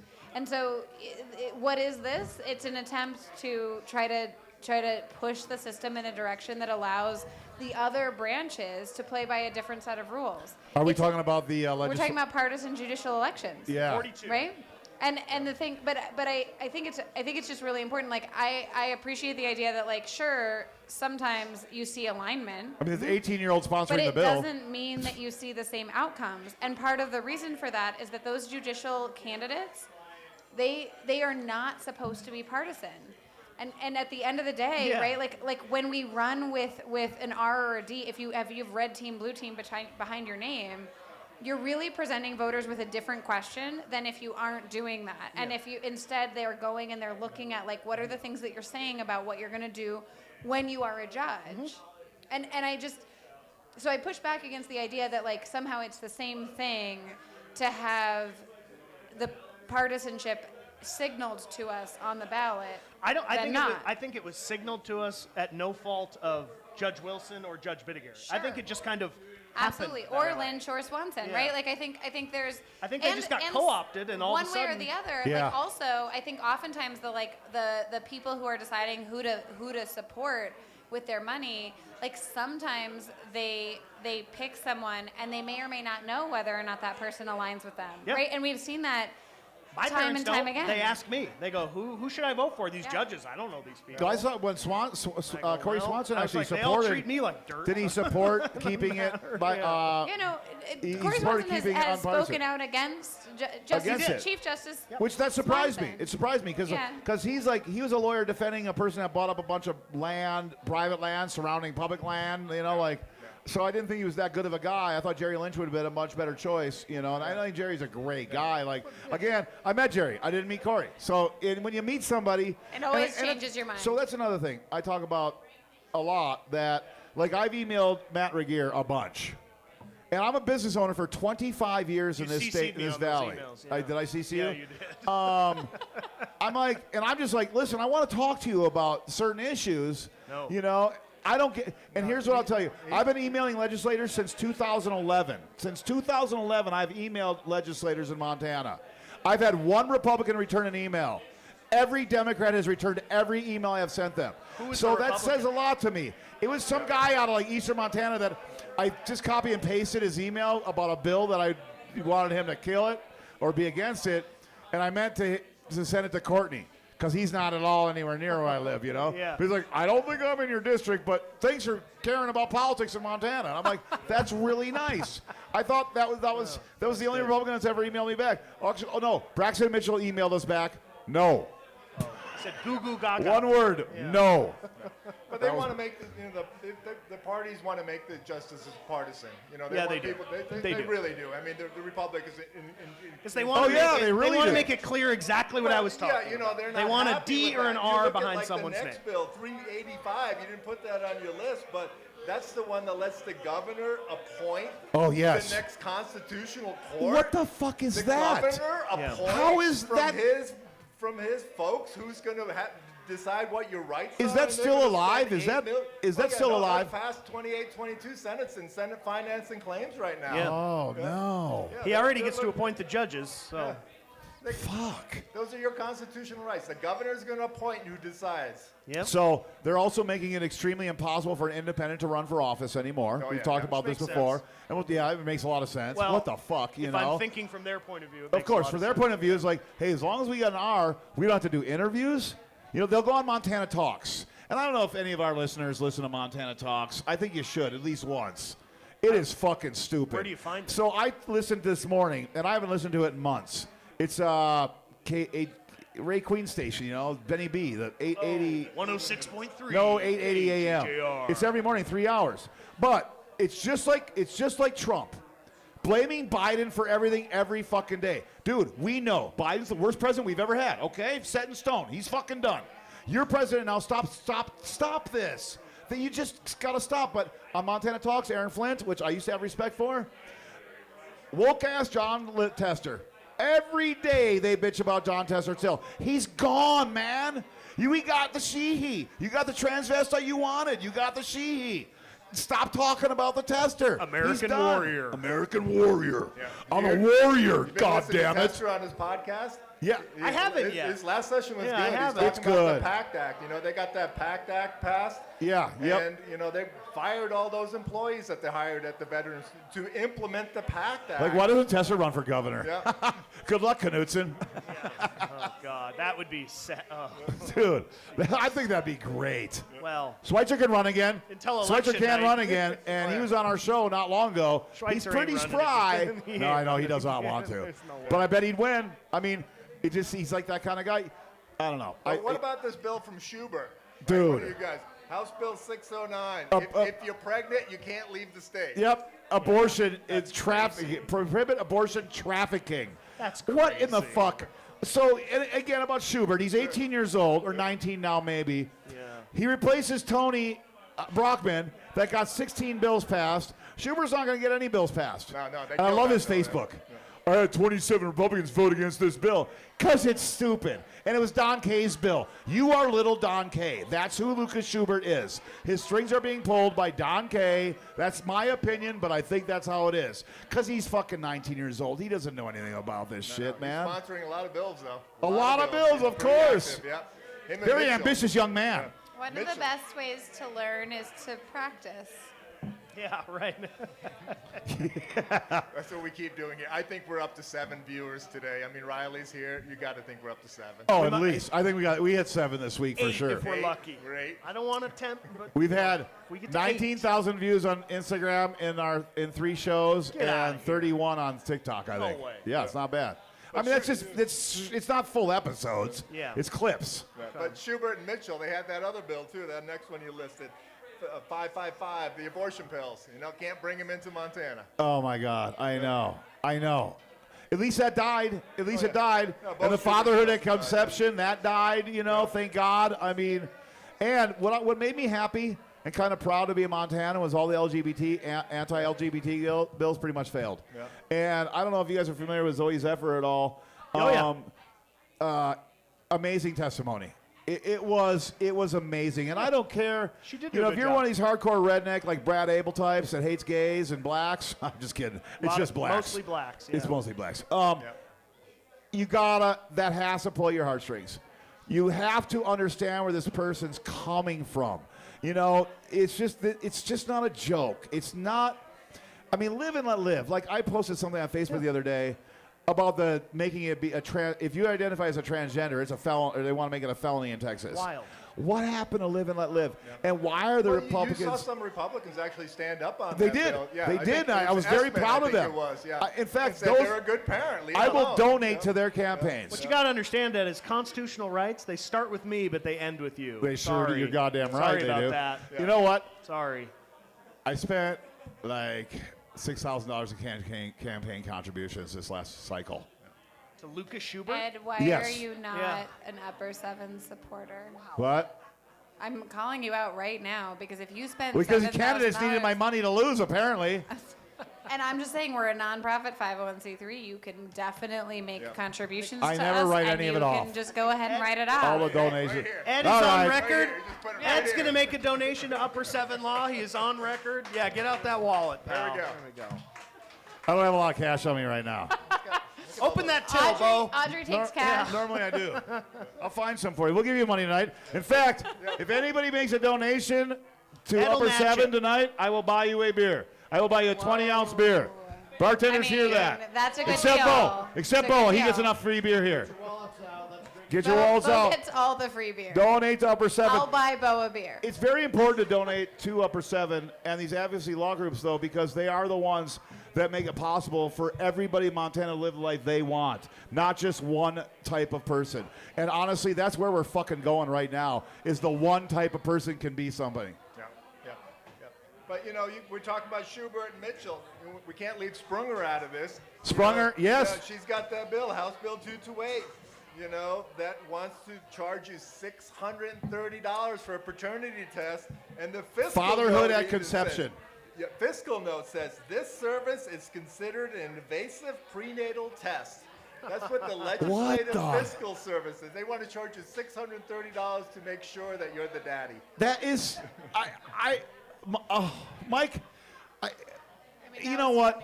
It was goofy when you were a legislator, but. Oh, it's goofy. Yeah, I was part But of it. this is fucked up, what's going on now, these last two sessions. Like, I was talking to Rylee earlier, I'm like, I'm surprised, and I don't remember what we were talking about, but I remember being like, they had the supermajority, we could have done something. What was it? I forgot. Do you remember? The amendments to the Constitution. Oh, amending the Constitution. Instead of having a constitutional convention, which is, I believe, they want in 2030, and our audience needs to know this, that every 20 years we vote on our Constitution to change it or not. And we have not changed it. It was real close last time. It was close. Oh, no, it was. And it's going to be really close in 2030. Might pass. Unless, now here's my belief. I think the Republicans feel very safe that the people that are moving to Montana are moving here because they're moving to a red state for a reason. And the exodus from blue and red states to red and blue states is real in America. This is something that I don't think a lot of people really realize or pay a lot of attention to, but we're being divided every day, way more importantly than you think we are by the media. We're being divided by where we're moving. We're moving to places where people think like us. Now, well, it's not only that. I mean, it's pocketbook issues. You can't afford to live in places like New York City. You or can't Montana. afford to live in places like San Francisco right now. Or Rikers, Montana. And so people are moving for economic reasons as well. Oh, yeah, no, without a doubt. But, like, you know, I'm looking for somewhere to live. A guy like me, that I find myself pretty down the middle. Have you tried Havre? You know, I'm not a big fan of the wind. All right. Havre has it. They have a lot of Indians, too. But I think it's just like I would live in California. I just don't want to be around that many people. But I think California offers a lot, and I don't care about it costs, you know, that kind of shit. You always make it work. I mean, there's poor people in California. There's poor people everywhere. And to be honest, I can buy a home like mine that I have in Whitefish in La Jolla for cheaper. Yeah. La Jolla is fucking beautiful. You know, it's cheaper than fucking Whitefish. People talk shit about what? People talk shit about California until you go to Palm Springs once in February. And you're like, damn, it's 84 degrees. Do people up north know this place? It's 88 degrees right now. It's February 3rd. Okay, we're just like, That's crazy. I get it. You're a snow hater. We love our snow, man. No, I love snow. I love it. But for a couple weeks in February, it's not bad. Yeah. Listen to this one. You got Fuller and Glim, SRJ 15, no gay marriage. Right. Yep. Still trying that. Yeah. They're going to try that every session, of course. They will that bill. They will. But that was Fuller and Glim. You got the next one with Schubert and Amy Regier and Mitchell, no drag queens. I know. Again. That died too. Yeah, and that's a First Amendment thing, too. We also have it That is- preliminarily enjoined. If there ever was a First Amendment issue, it is the drag. You know, I don't understand the chromosome biology in the changing rooms and the bathrooms. And I've said it before, I'll say it again. Yeah, I don't understand I don't want to go to the bathroom with your 12-year-old daughter. I don't. But if I had to, because of some liberal place I went to, I could do it and not want to, you know, have a relationship with this 12-year-old girl. You do it all the time. It's called going to a friend's house. True. You're right. You're right. My friends with kids. Right. Or slaves. You know, if I'm at Goga's house, I've never it's understood the issue. And I guess my big issue with that is, why are they passing the buck onto you to regulate this law? I don't know that. Now you have to you have to follow someone into the bathroom. What are you guys talking about? Yeah, We're talking about House Bill 121. House Bill 121, your standard bathroom bill. Oh, It's okay. like- Standard bathroom bill. Because that's what they are. one You know, and That's what they are, you know. I have all sorts of issues with it. One, who cares? Oh, yeah, If you is go this- to a friend's house, you know, Mike, did anyone you- from any sex uses the same bathroom. Who gives a shit? I know. Well, And the I've second like- thing that like I pisses said, me off I is will it- share a bathroom with Dylan McVaney than some fat redneck, without a doubt. I would. I mean, I'm sure Yeah. she smells a lot better than Right. Jimbo Bob. And then it just pushes it onto you, the business owner, to to enforce enforce this. it, which I would not. And it's like, it's just so stupid. It's stupid. Were you talking about Joint Resolution 15? 15, Yeah. Fuller Glim. I mean, almost all of these are flathead Republicans. Is this the And they're all flat. You're right. No gay marriage. Yeah. No gay marriage. Nope, can't do that. Nope, the gays cannot have love. We're coming No. for Loving v. Virginia next, the interracial marriage case. We're going to get that one next. But that was defeated. It was defeated. That was defeated. By Yeah. All three of incredible, these, beautiful testimony. But, like you know, people talking all about the value of allowing people to get married, and also talking about sort of the profound experience that right, I don't mean to make it too serious, but like Obergefell is a Supreme Court decision that protects the right of people to marry the people that they love. Yes. And it's That's not. that's what they want to overturn. Yeah, that's Well, the case. totally. Yeah. But That's it's the not case. super. It's not super And complicated. why do they to say care? that so many people showed up that it was difficult to allow them all to speak because Really? they yeah. It was. Wow. I mean, like this is a bill that like, or this is a resolution Yep. that would have said basically like we disagree with this, and they withdrew that because so many human beings showed up in Helena to talk about it and to talk about what it meant for them that they were persuasive to the legislature. And I appreciate, you know, I'm sort of I'm the odd woman out because like I don't want to talk about the politics of all of it, but what I want to say really clearly is like human beings testified to the fact that like we should be allowed to marry the human beings that we love. And that was Yes. really clear, and it was persuasive to the legislature. Who cares, right? I mean, right, exactly. Who Well, cares? I don't know why they care. I mean, and I brought this up before too. It seems as if 20, 30 They years care ago, less this legislature than last legislature. Yeah. like you had liberals 20, 30 years ago really getting in your shit. You know, you did. And it kind of pissed Americans off. They're like, they didn't like that, you know? No, this is a privacy But issue. now it's the Republicans doing it. Right. It's switched in the last 20, 30 years, completely switched from the liberals being in our bedroom, in our lives, to Republicans now, these smaller government people. Right. I want to tell you that Trump raised the national debt by over $8 trillion in his 4 years. That's a lot. So But do the not animal believe spirit of the debt is low. the animal spirits. The animal spirit of the stock market is alive and well. Okay, Yeah. so we've talked about these bills and stuff. Yeah. Let's start I talking. mean, you got a couple more too. I mean, Oh, yeah, go ahead. You got Schubert and Mitchell with their gender Oh, transition. They don't like that. You know, that bill died That was on the case. Senate It floor. died That was on the case Senate out floor. of my office. Yeah, Yeah, that case Really? ripped my office apart. It was a big one. Really? Yeah, we had, like, an attorney in my office represented the parents out of I think it was Glasgow. Yeah. That started the whole thing where they had a That was child. in your office? Yeah, a child that wanted to transition, and then CPS got involved, and then the parents were posting videos on YouTube, and the judge ordered them to take it down, and they wouldn't do it. It was a whole. Holy. Okay, here's my opinion. Yeah, I'll talk to Emily. She'll probably come on the If show. parents are going to sign a waiver that your 15-year-old can go into the Marines when he's 16, the motherfucker can lose his penis and get a goddamn vagina at 15 or 16 to me, too. Because I'm telling you what. Both of those things are very life-altering Get a cloverleaf events. tattoo on St. I mean, Patrick's you know, Day you're going with to trust. You permission want to trust of my parents with dad. homeschooling. You want to trust them with everything, but you won't trust them about a decision about their kid's sex. I know. Come on. You know, live and let live. Again, But live it failed. and let It live. failed on the Senate floor. Thank God we have places 44. like Upper 7 Law. I would be a lot more of a pissed off person if we didn't have people like you. I would lose my money, so I have to donate money. I will think donate money maybe to you. this is a good time for me to mention that in the Montana Constitution, we have a particularly lovely provision that protects the rights of minors to live their lives in a way that is exactly the same You're as right. adults. They have the same fundamental rights, Same as protections all as adults. And so the only times when you can increase the restrictions on individuals who are under the age of 18 is when those restrictions are intended basically to support and help them. For example, in Montana, we do not confine people who are under the age of 18 in solitary confinement. And that is a wow, way I in didn't know which that. we protect minors more than we protect adults. And I think it's worth raising in this moment because, of course, minors are human beings who are going to become adults pretty darn soon. Yep. And we need to allow them to live and self-determine and make choices about their own bodies and their own lives. Yeah. Agreed. I like that. I'm sorry, I was ordering more beers for us. That's great. I mean, we like that. Mike, what else you got on the legislature real quick before we get into the Beer road and show? fundamental What else you got? You got more? Yeah. Yeah, there's a lawsuit. Put that out on the there. flag. Montana flag. Beer and fundamental rights. Beer and Yeah. fundamental rights. Yes. There's a lawsuit coming out of Butte Silverbow by the homeowners, and they're suing. Morrison's got this case. They're suing for constitutional statutory right to tax equalization. And this gets back to that property tax issue. When the state stopped reappraising or stopped mitigating the reappraisal, they allowed the homeowner values to spike.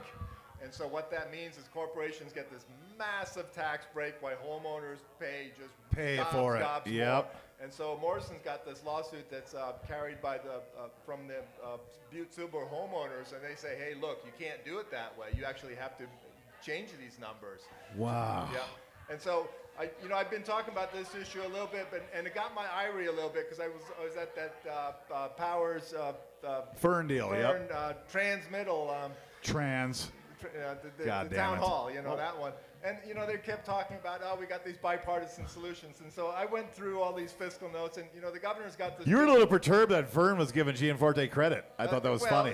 Particularly when you look at these numbers. I mean, the governor's property tax fixed bill collects $114 million per year extra from homeowners.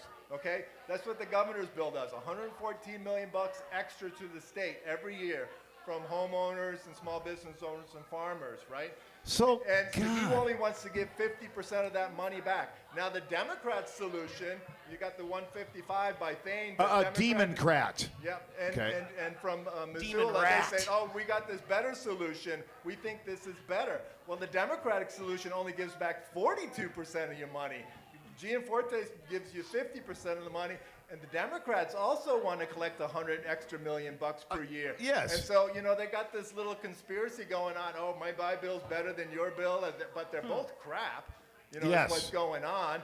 And what we really got to get to, and I keep talking about this, you got the Byrne bill from Crescent, you got the Dunville bill.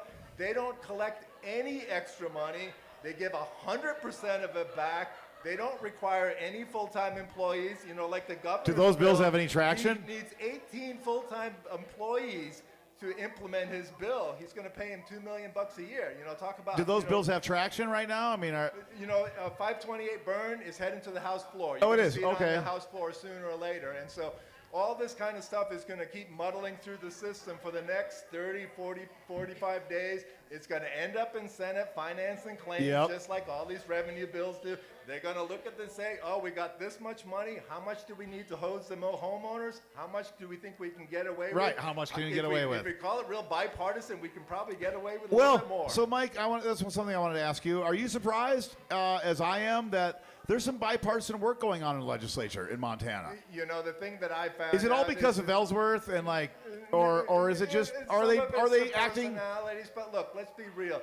The more Democrats you send up there, the more work you're going to get done because it really is the Democrats who are doing the work. Okay, I'm going to tell you what. And you look at what happened with Medicaid, and you look at all those kind of other important. The Democrats are actually doing the work, and the Republicans are taking all the credit, which is fine. They can have every bit of credit. But here's the truth, and this is every 2 years. I do not see Democrats bringing up goofy fucking bills that have no chance to prove a point. Yeah. I don't see Democrats doing that in Montana. I might be wrong. I don't know. But I have not seen it. I remember, who was that lunatic? His wife ran to here in the valley, wanted to put a fucking nuclear plant in the Flathead Valley, a bill to do. I mean, we've skis, had our share I think. Of that kind of. So there's always. You had to build the Derek skis. Half these bills we went over, the ones that are dead, the Schubert bills, the Mitchell bills, all these bills that are just kind of stupid and a waste of time and money. I don't see. So Democrats and the liberals are the ones that waste the money. They want everybody to have everything for free. But in fact, if you look at the Montana legislative sessions over the last 20 years, you don't see Democrats bringing bills that are liable to be, fought in court. You just don't see it. And the bills have gotten a little bit meaner. I mean, back when I was way in there, meaner. We had the kooky bills. We had Jerry O'Neill who brought the bill that said you got to be paid in gold bullion if you're a legislator. Jerry's fucking crazy. Right, and he also Jerry had is that fucking bill crazy. Is he that still said- alive? You might like this bill. He had the bill that said that if you submit to a certain amount of lashings, you get out of jail. Yes. extra. Yeah. Is Jerry around? I honestly, I thought Jerry was a good guy. I like the guy. I don't say what. Is he alive? Is he around? I haven't seen Jerry O'Neill in 10 years. I think he's alive. Yeah. Wow. 'Cause every once in a while, I'll have a client mention him and be like, I'm I talking mean, to a guy, Jerry. He's kooky, but he was he's one hard genius. worker. Yeah. I mean, he worked those doors. Right, yeah. All right, I'm going to go to the bathroom, and you guys keep talking until Rylee comes in and starts the roadshow Okay. information. So I think the last one we got here, Mike, is the, let's see. Well, we kind of covered the transition issue. the Senate Bill 437. Which one's that? Wait, did he just say the one that it seeks to define sex, male, female, father, mother, based on a person's biology. Sponsored by Carl Grimm out of Kiowa. Oh yeah, Glim. Yeah. I mean, it really is all the flathead Republicans that are bringing all really these. is. And I don't really understand what. It's a really who's who. They of got the some Flathead kind of Valley. personal thing they're working through, and I don't really get it all. But. They seem to have a certain issue they're quite obsessed with. Yeah. And I don't know. You know, there was a judge that just blocked Judge Morris. He blocked House Bill 892 from the 23 session, and that was the bill that criminalized people if they made a mistake on their voter registration form. Okay, that's ridiculous. Yeah, that should have been blocked. And they just now, like, what are we, 2 years later, they just said, no, you can't do that. Yes, that's crazy. Good for Judge Morris. Yeah. You're Okay, talking so about I think we've Carl got Glim. the upper 7 lawsuits Glim. involving Montana. Oh yeah, now let's talk about Well, these one lawsuits of them real is quick. about defining sex. She's now leaving her role as an individual, and she's now representing upper 7. There we go. Now I have to grow up. Yep. Now I have to grow up. We've all got to be adults here. Wait, what Absolutely happened? not, Ed. Yeah, I don't know, Mike. We all grew up. That's So again, maybe you're not familiar, and the people are watching that Upper 7 is an advocacy lawyer group, I'd say, in a way. Like you're protecting the people of Montana that can't protect themselves. Right. And Montana has a long history now, or last decade, of just, I mean, honestly, maybe not that long. I'd say this is the second or third session now where they're really throwing a lot of bills out there and passing them that are not constitutional at all. Like, you know, in my memory, it just hasn't happened like it is now. Well, you always had a backstop. don't You had have a backstop. You're right. There's no backstop. There's no It's oversight. really helpful when you have different parties that control different branches because they naturally check each other more effectively than if you don't have that type of check in place, right? And so Two wings on the plane. Right, exactly. You've got 2 wings on the plane. Sorry, Ryan. But Yeah. but you have this is what Upper Seven's doing right now. You So far. have 8 ongoing lawsuits. We actually have a little bit more than this. This is I bet you these are the highlights. about a year ago. But yeah. I like the Jankowicz versus Fox News. Yeah, I it's like a- that it's a you're fun one. suing Fox News because fuck them. I'm just saying. I don't know. It makes me sick. No one is entitled to violate the law. Me, Well, I even can think me. of one person.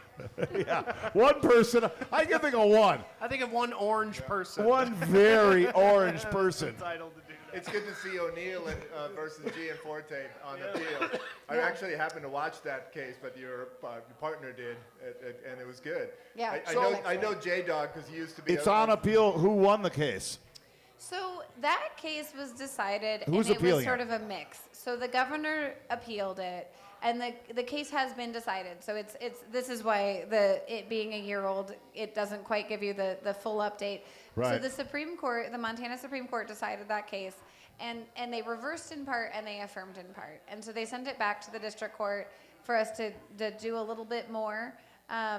Basically, they recognized a pretty limited right for the governor to protect some documents from public disclosure, but it is still the case that the governor is limited. I don't see any documents that should have that protection. I kind of agree with you, to be totally honest, but I think this is one of those things where it's That's like fucked up. we'll see how that plays out because the procedure that they laid out in their order is one that I think may lend itself to a lot of lawsuits. And I think that things They're used to that. may change. Well, they are, but one of the things that courts worry about is opening the floodgates. It's a really Okay, so the common courts concern. worry about that, but the legislature does not. No, that's right. But that Like they case just really throw doesn't have- shit out there and see what sticks, right? Yeah. No, that's right. Wow. This is a good one right here.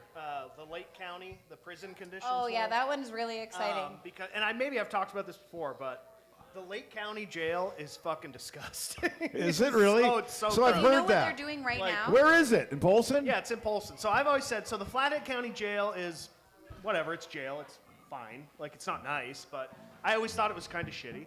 And then I went to Libby, Lincoln County Oh, I Jail, bet. and was like, it's all underground. I was like, oh man, Whoa. Flathead's way nicer than Libby. Wow. And then I went to Polson. I went to Lake County. And it's fucked. And was like, why is everything wet? Like, this Oh, is disgusting. no. You're opening, there's snakes. No. Like, it's disgusting. Yeah, I've represented a lot of clients down in Lake County, so that was a great one to see prevail.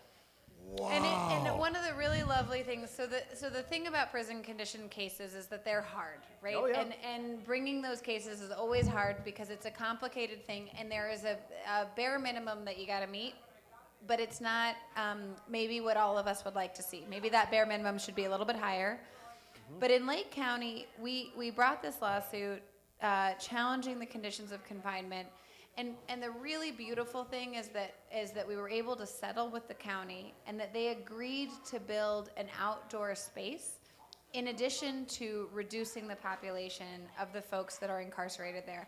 And the reason why that's such a big deal is that, one, it's very unusual for states to agree or counties to agree to increase the space that's available. But at the Lake County Jail, people could not go outside. No. That's fucking crazy. You couldn't crazy. have discussions with your lawyer outside of earshot of anyone else in the jail. No, So because we it would was go- so we- overcrowded. We would go down to Lake County and be like, well, I want to speak to my client, but I can't because there's a guard right here. So any idea of like confidentiality yeah, is there's out no, there's the no window. way. But and on that point, we make, anybody that's addicted to drugs or has a mental health issue, they're labeled a criminal in Montana. And when the fuck is that going to stop? When are they going to put money into facilities? No time Our soon. jails are always, okay, here's what we're going through. Montana population's fucking exploding. It's not going to stop, okay?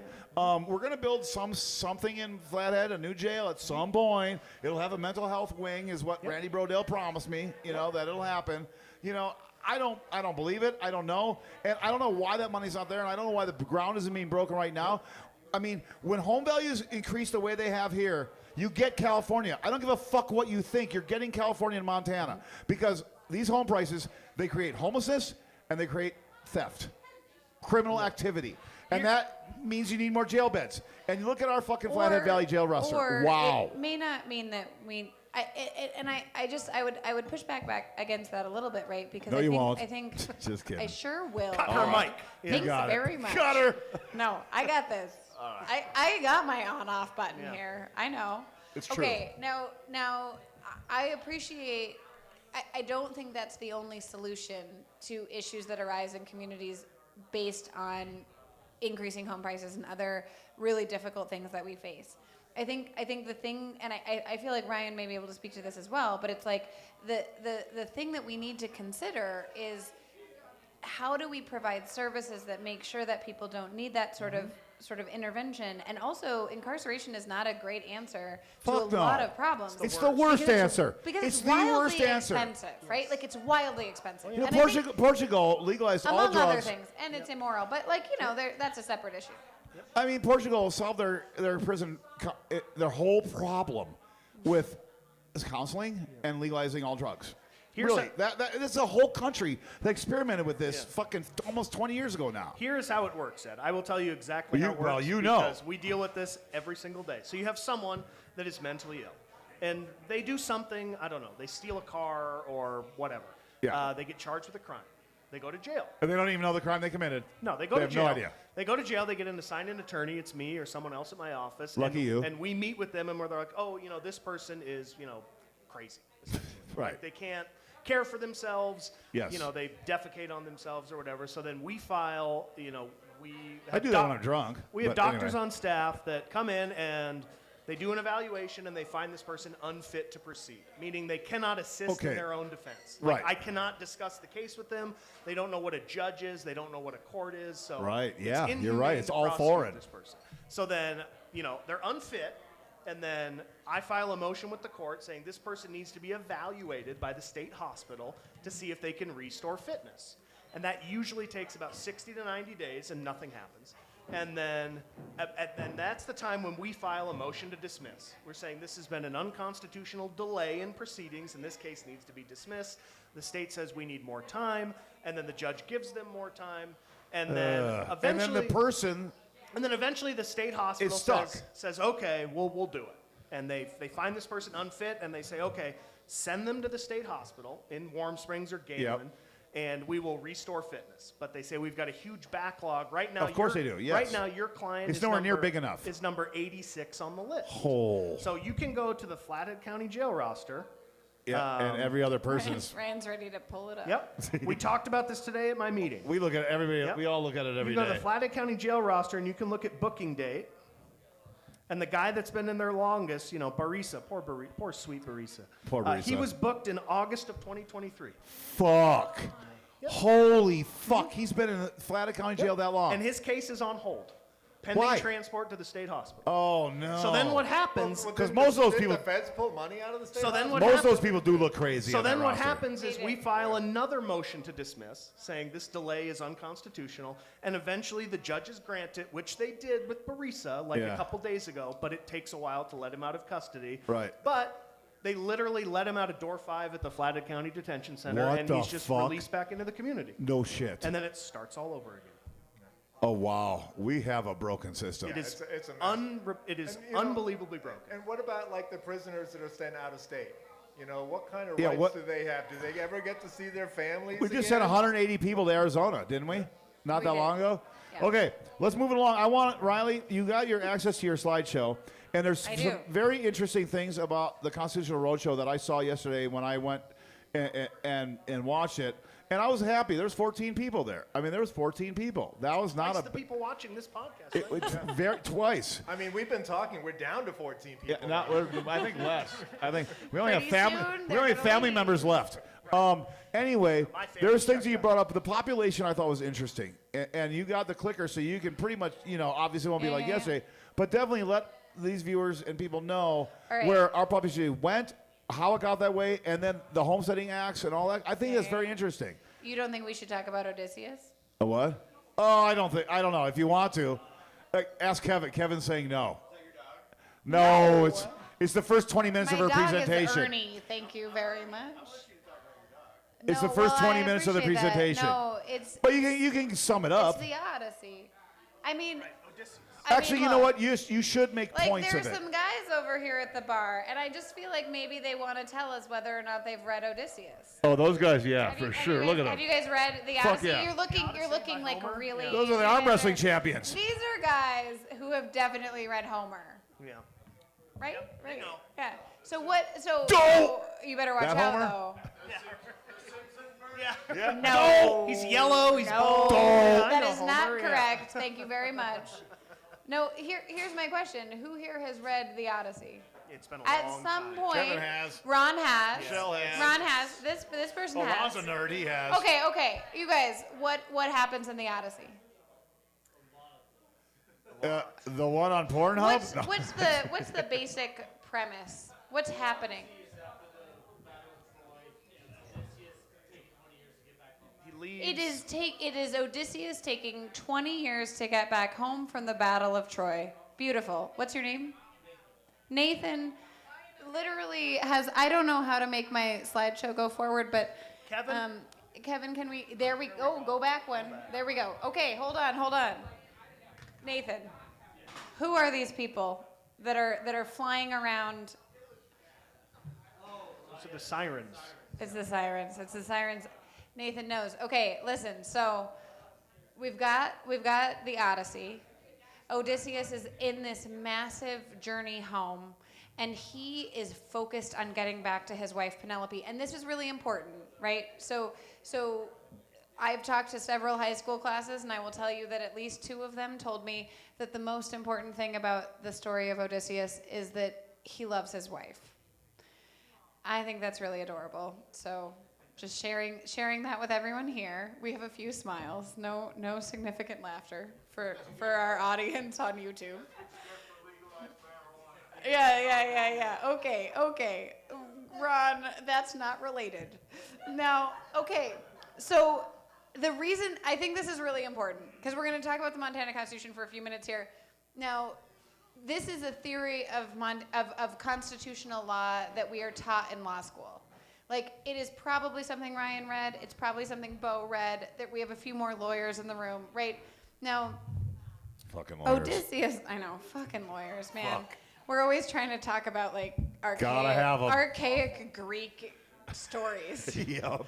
Okay, but so we've got Odysseus, and he's on his way home, and he goes by the island where Circe is in charge. And Circe and he have this whole conversation, and she says, listen, if you want to get home, that's great, but the fastest route takes you by these wild-looking creatures, the sirens. What happens when you hear a siren song?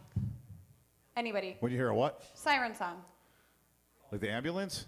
No, but you pull over if it's that. What? The answer is you pull over. Oh, yeah. Or you're drawn to it. You're drawn to it, right? Now, okay. Smart guy out there. I mean, yeah, he knows. So this is the deal. In the best case scenario, you crash your ship on the rocks and you die. It's not.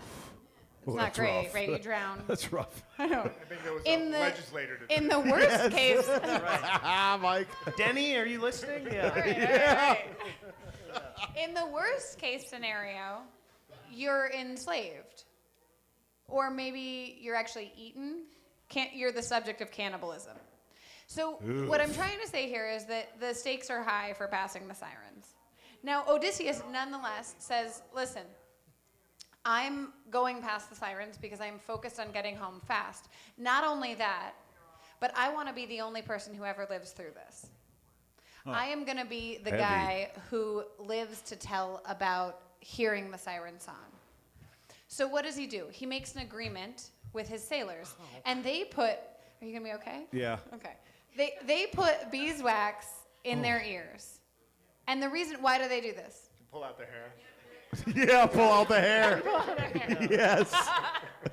Yeah, once you're over 50, you'll know once you're over 50. They're trying to look chic and young, but also they're trying to one, survive Mike. the sirens. They can't hear if they put the beeswax in their ears. Right. Now, in this picture, it's a John William Waterhouse painting. You can see that their heads are also wrapped. So, all right, cool. That's great. What does Odysseus do? Brian says he straps himself to the mast, right? Okay, so we've got Odysseus, and he's tied himself to the mast. But it's not he himself who's in charge here. He talks to his sailors, and he says, listen, I'm going to lose my shit. I am going to be unable to control myself we know what happens when people hear sirens. They die. So in order to protect all of us, what am I going to do? I am going to tie myself in a way, and then you, my crew, Ed, you cannot untie me. No matter how persuasive I may seem, no matter how freaked out, no matter what is happening, until those sirens are so far in the rearview mirror that they are barely a memory, you cannot set me free. Okay, here's the question for the room. If I had you tied up, I probably would have a hard time setting you free. Just saying. Yeah, exactly. I mean, it would be really just saying. difficult. As long as you really don't know how knots work, you're in Yes. good shape. You're right. Yeah. Now, here's the question, and Ed is not allowed to answer this No, question, 'cause I and was neither there. is Joan. Where is the Constitution in this picture? I know. It's a metaphor. Ed, you are not allowed. Ryan, you can. It's the rope. Fuck yeah, Kevin. Jesus Christ, I knew Kevin would know that. Okay, but He's Kevin, Googling over there. Kevin's like, I know what it is. Okay, here, I'm going to say, instead of, because we're on a podcast and like it would be annoying because Kevin is not mic'd at this moment, I'm going to explain why. Kevin's mic'd up. Is that okay? Are you? Oh, it's not working? Okay, No. okay. So He's loud enough. Kevin has given us the right answer. It's the rope. And the reason why it's the rope is it's these bindings that he voluntarily submits to in agreement with his crewmates to protect themselves from future danger. That sounds Right? like a constitution to me. It's a constitution. I love It's that. an agreement with our future selves, but also with our community to protect ourselves from the scary things and the temptations that we're going to face down the line. We believe that we're going to do so well, but here's the reality. We also know that there are going to be moments when we are tested and we are tempted and we want to change things up. So this is a constitution. And don't worry, we're going to move on to all the other things. And this is an important and foundational piece of when we talk about the Montana Constitutional Roadshow. The idea is that we have an agreement with ourselves to protect ourselves from those moments when when it's really hard to say what exactly we should do. And that's really what the not Montana everybody Constitution knows. is. No, because we don't, and And we you don't know, especially in a ourselves, situation you don't know. we don't know. And so sometimes we have to make an agreement. Now, Like, everybody wants protection. everybody wants protection. And here's the other sort of Bootstrap people illustration. might not want it, but outside, but deep down inside they do. Deep down inside. Because, and here's the part that I will give as an example. So if Mike and I decide, what's that? Right, exactly. Mike and I decide that we're going to start a club where we drive 110 miles an hour on the interstate. Yeah, Mike. You guys want to get in on this? I see some other people. They're like, yeah, we reasonable and drive prudent. fast. We're back to the reasonable and prudent. That's reasonable and prudent for sure. I mean, we're good drivers. It is reasonable and prudent for us. I got pulled over doing 115 Now, once. okay, Ed, but Ed is facing the repercussions of having driven 115 miles an hour. He has started a club in which he's going to drive 50 miles an hour. You probably Ryan's seen in it. reasonable and prudent out, didn't you? Yep. And now, here's the thing. All of us have taken the road, and we half of us are driving 50 miles an hour, and half of us are driving 110 miles an hour. Now, the reason As I long bring as you're this not in up, the left lane, I'm cool with it. We're getting there twice as fast as you are. You are. we are. I don't know if you noticed that we're going fast. You're smart people. Now, the problem with this, and I think everybody here can agree, and I think everybody who thinks about what this would mean knows that this is not the safest possible situation for our interstate. No, fun, but yes, not safe. It sounds While- like 93 on every. It does sound like 93. Okay, Bro, Mike, can no. you imagine? Like, Morning, yeah. the average speed on mean- 93 is like 80. Man, when I see somebody with a Texas license plate passing me on the interstate, I'm like, you are going too fast. Like, Yes. literally, without fail, I do need to report you. You are going too fast. Because I'm driving a little over the speed limit. A little. A little. But 4 one of- miles. The reason that I talk about this in the context of the Montana Constitution is that when we agree to a set of rules, and each of us buys into that set of rules, and we all adhere to the same agreement about how are we going to drive on the interstate, we are making each other safer, right? Yes. And we are voluntarily restricting our freedom to an extent. But what it does is it makes us all freer. Because at the end of the day, when we agree to drive at the same speed, we have a much higher likelihood of reaching our destination Not in a fiery crash. and not in a fiery crash without any sirens pulling us over. Yes. Yep. Or sirens coming to retrieve us from a fiery death, right? Yep. Now, the reason I bring this up is that we have these moments in society where we sort of think, oh, these rules, these laws, they're interfering with our freedom. But what I am trying to do... my freedom hurts often. What's that? My freedom hurts often. I'm a conservative. My freedoms But- are hurt. Okay, so you all know Ed. People Yeah, who they do. are paying attention to this podcast, they know Ed. We've seen you rolling coal on 93. Yes. Oh, yeah, I roll the coal. I do drive a diesel. One of the other examples that we give during the roadshow is this idea that, like, so say that Ed was really mad about me going out in the state and talking about the Montana Constitution. Yeah. One of the I'm options, pissed. he's pissed. But you know what he can't do? Is that when I leave my house, I have a very basic and realistic expectation that Ed Doctor is not going to show up on my doorstep and tackle me to the ground. Every day when I leave my house, I feel When you reasonably say no to confident. going to a movie with me, I might. But I feel reasonably confident that I am safe from attack when I leave my house. Yes. But you know what's also really fun about a constitution and an agreement to buy into the same set of rules is that you are also free from me attacking you. Yes. And what that means She is would that beat your ass. I mean, Yeah, probably. if we agreed to a fight, you would be in trouble, Ed. I would be. Yeah. Well, if it was about looks, I'm fucking dead. But here's the thing, right? Is that all of us are doing this all the time. We are agreeing to a set of rules that make us freer and that allow us to live and to pursue our happiness, right? To follow our dreams. And all of us have to make a little space for each other to be able to do that. I don't get to infringe on your bodily autonomy because you have agreed also not to infringe on mine. And that doesn't mean we don't have fights about it. And back in 1972, I can see this being very acceptable by all parties. And I mean, I do.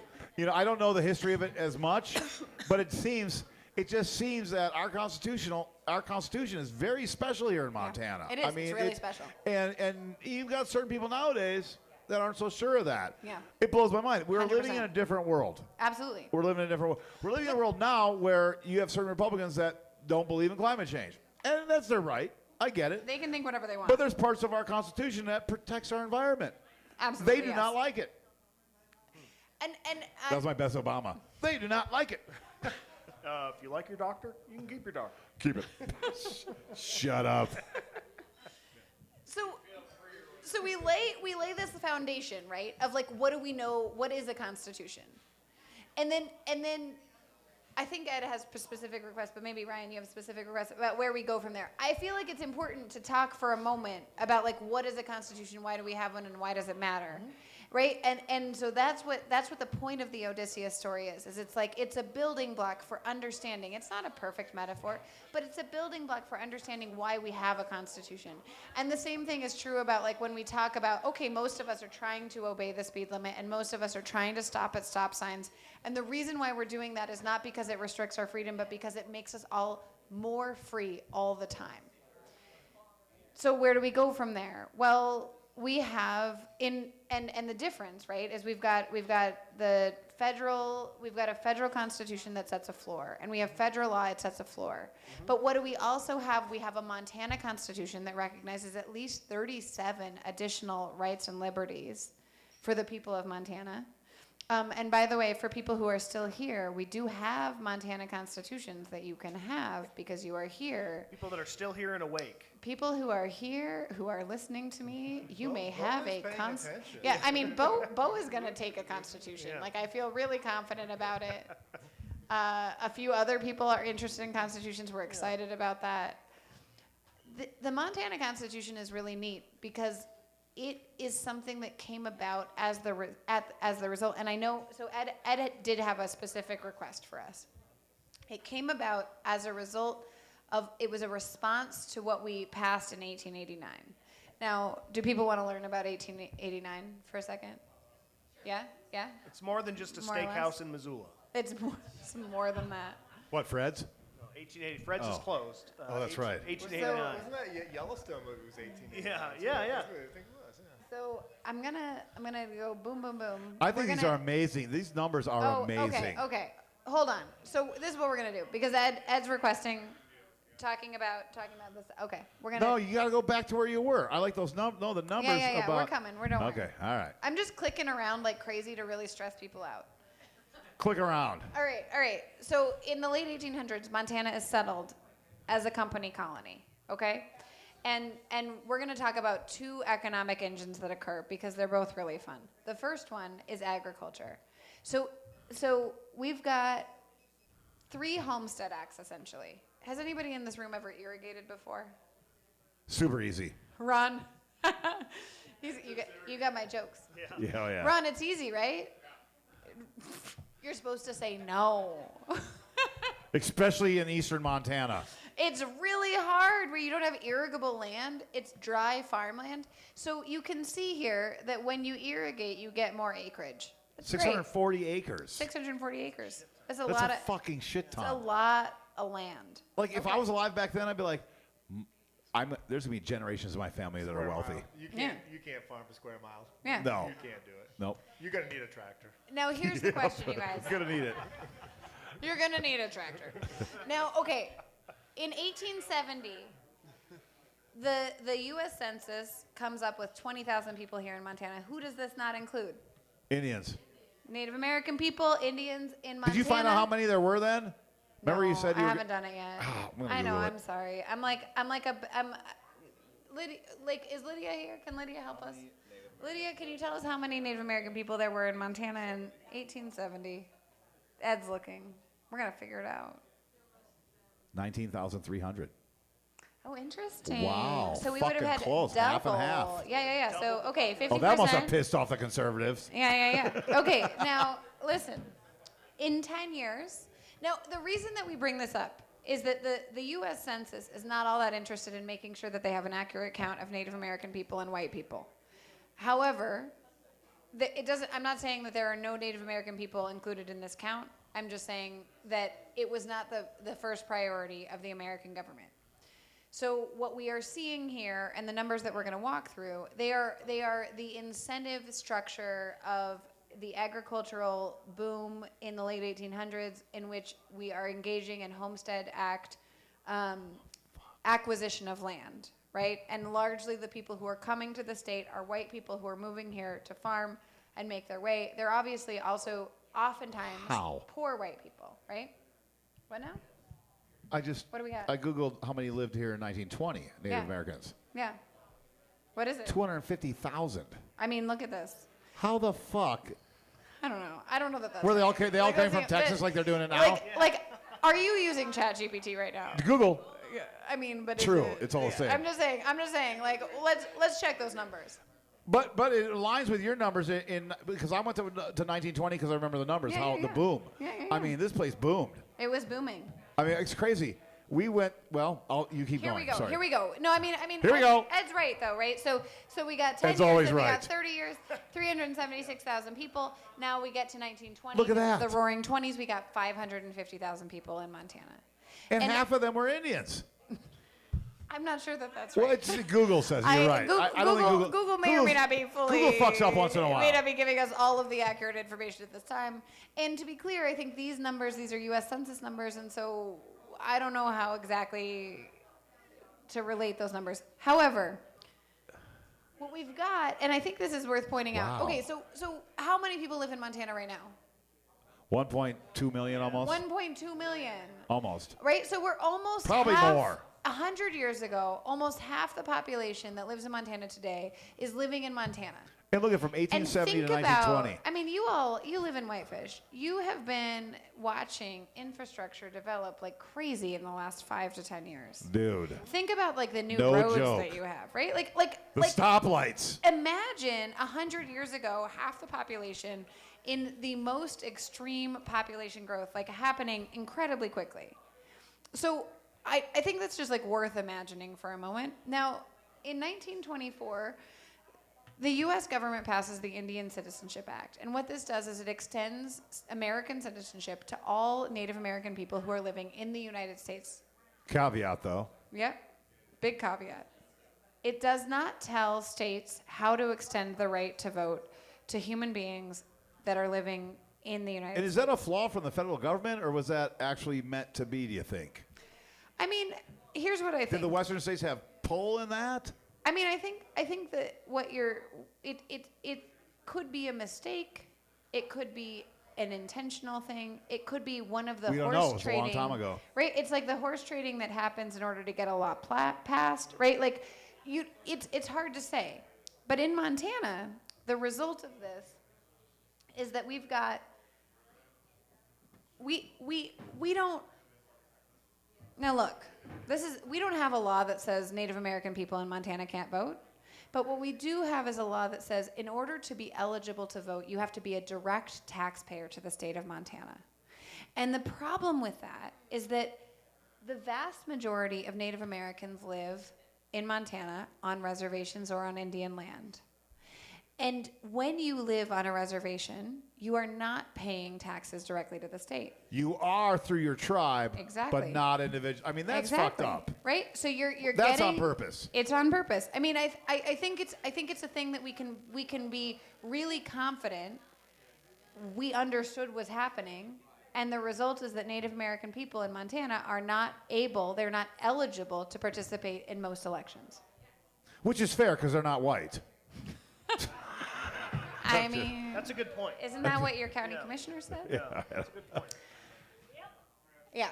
Okay, so this is a really important thing to keep in mind as one of the pieces of information about the late 1800s, early 1900s in Montana. We have this progression. It's happening. I would assume 90% of our population has no idea of those numbers. Absolutely, because that blew my mind. Yeah, they are shocking numbers. You see that kind of growth in our state. 20,000 to 250 in 50 years. 20,000 to 550. To 550 in Right. 20 years. For 50 years. Yep. Yeah, and look. We thought it's bad now.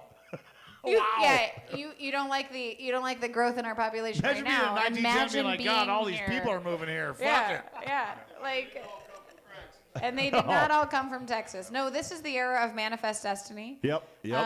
And it is what it is. The Homestead Acts authorize people to take Indian land most of the time and work that land and then own it. And, Now, these four that's people something are that's worth enshrined in keeping in mind. Gianforte's office, right? Is that right? Does he Well- got plaques of everyone? Bus?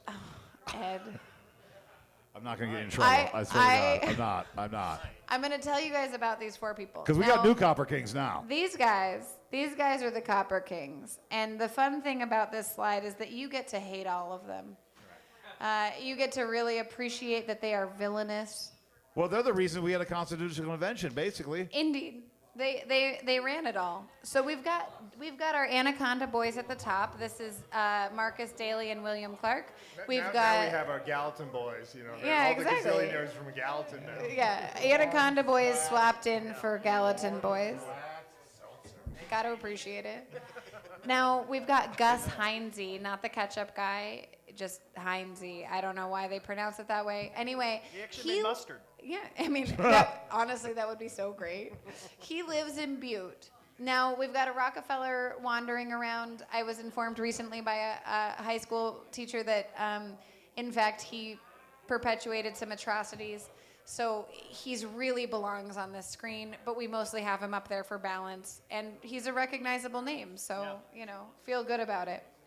Now, what happens? Well, we're jumping all the way ahead. You guys get to see everything all at once. But here's the story. So William Clark, he gets elected and he gets sent to D.C. to represent Montana in 1900. And this is the same guy who presides over our 1889 Constitution. But he goes to Washington and they send him home because he's bribed so many people to vote for him that even in 1900, Congress looks around and says, Whoa. You got to get out of here. But what did we do? We elected him. Again. A second time. That's so we sent Montana. him right Well, back. it was We the were like, legislature, right? It you wasn't the think it's an people. ethical Right, violation? right. Oh, yeah. That was back when the We meant legislature to- elected. No. We've always been a little corrupt out here. Yeah. It's kind of... Well, anyway, so this is the character who's running the 1884 and 1889 constitutional conventions. And then we've got some fun facts for you here up on the screen. One of them is that mining revenue, it is rendered essentially not, it is tax exempt. And our federal That's government's just a doing that right. coincidence, right? Right? Yeah.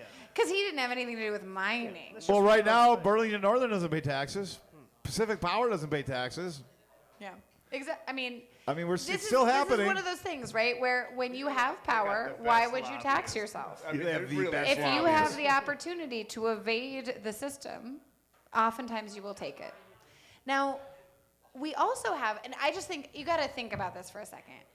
Your voting records. This is not whether or not you voted, but who you voted for, open to the public. Just imagine what that would mean for you.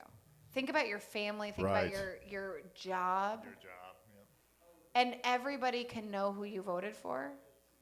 I like to say to high school students, just imagine you can look up every person that your teacher voted for the last 40 years of their lives. Yeah. No, when I was back in the legislature, I had a friend who was back. We had text back then. It was that long ago, but he voted on some bills, and he got a text from his boss that says, "You're fired." Oh, man. Yeah, and so that kind of stuff, it really does happen. Right, totally. I mean, Mike, that's so helpful because it's like, that's a public vote, right? As a legislator, you are working for the people, so your vote has to be public. But imagine if that was true for all of us individually. Okay, Yeah, so well. now we've got the drama. So Heinze is over in Butte, and he has he's using this thing called the Apex Law. And what the Apex Law says is that I'm digging my copper mine, and I'm digging, and I can go anywhere that mine takes me. It can take me all the way to the back of the bar, right up next to Jamie, and I can be right in his backyard. Even though it's somebody else's land, because you're underneath it. Yeah, exactly. But as long as I'm under the ground, I drink your milkshake. Exactly. I get to drink your milkshake. Drink it up. Yeah. And you can't stop me. Yeah. Now, Nope. you really can't stop me if I own all of the judges in Butte, which was the case for Gus Heinze. Yep. Now, Daley and Clark keep trying to sue him, and they are unsuccessful. But they do have an advantage. They own the media. They own everything. Right. Oh, everything. They own everything. Groceries. They own the newspapers. They own the grocery stores. They own the transit systems. And the unions, of course. Thank you. Fucking unions. They own everything. And My goddamn father was in a union. I'm here because of that. You're talking to the local union rep right here, pal. Yeah, I know you. I know I am. God Okay. bless you. so, If that's your thing. We've got Ryan falling in line with our corporate overlords. Because Par that's for the course. Look at him. right. That's the era, right? And what happens is that when the legislature resists passing a change in menu law and allowing basically all of this stuff to move to a different court, they shut it all down.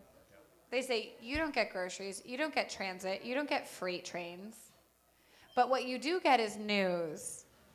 Because you get news that's going to tell you about exactly what Gus Heinze is doing and exactly what the legislature is doing. And very quickly, the legislature does fall in line. And they say, okay, fine, we're going to pass a change in menu law. Because we're all susceptible to pressure. And at the end of the day, this strength that Daley and Clark exert results in what we call the copper collar. And I love this particular fact because I don't know, Ryan, did you grow up in Montana? Mm-hmm. Yeah, and so I didn't know, we hear all the time about this idea of the copper collar, but I didn't know what it was about. Like, I didn't understand what it meant. It's this. It's the ability to control the ways in which the political world responds to things that are happening around you. Mike, I feel like this is the type of information that I didn't learn when I was a kid. And it's not because I wasn't being taught about the copper collar, but because instead, I just didn't understand the nitty-gritty of what it meant. That these are the people who were in charge of writing the foundational document, the Odyssey document that underpins the whole situation in which we operate. Mm-hmm.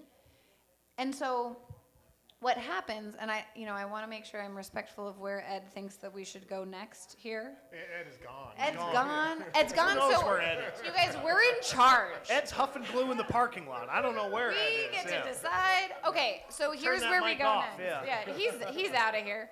Okay, well, so where we go next is that we have this document that was written by people who controlled everything in 1889, and they continued to control everything for several decades after.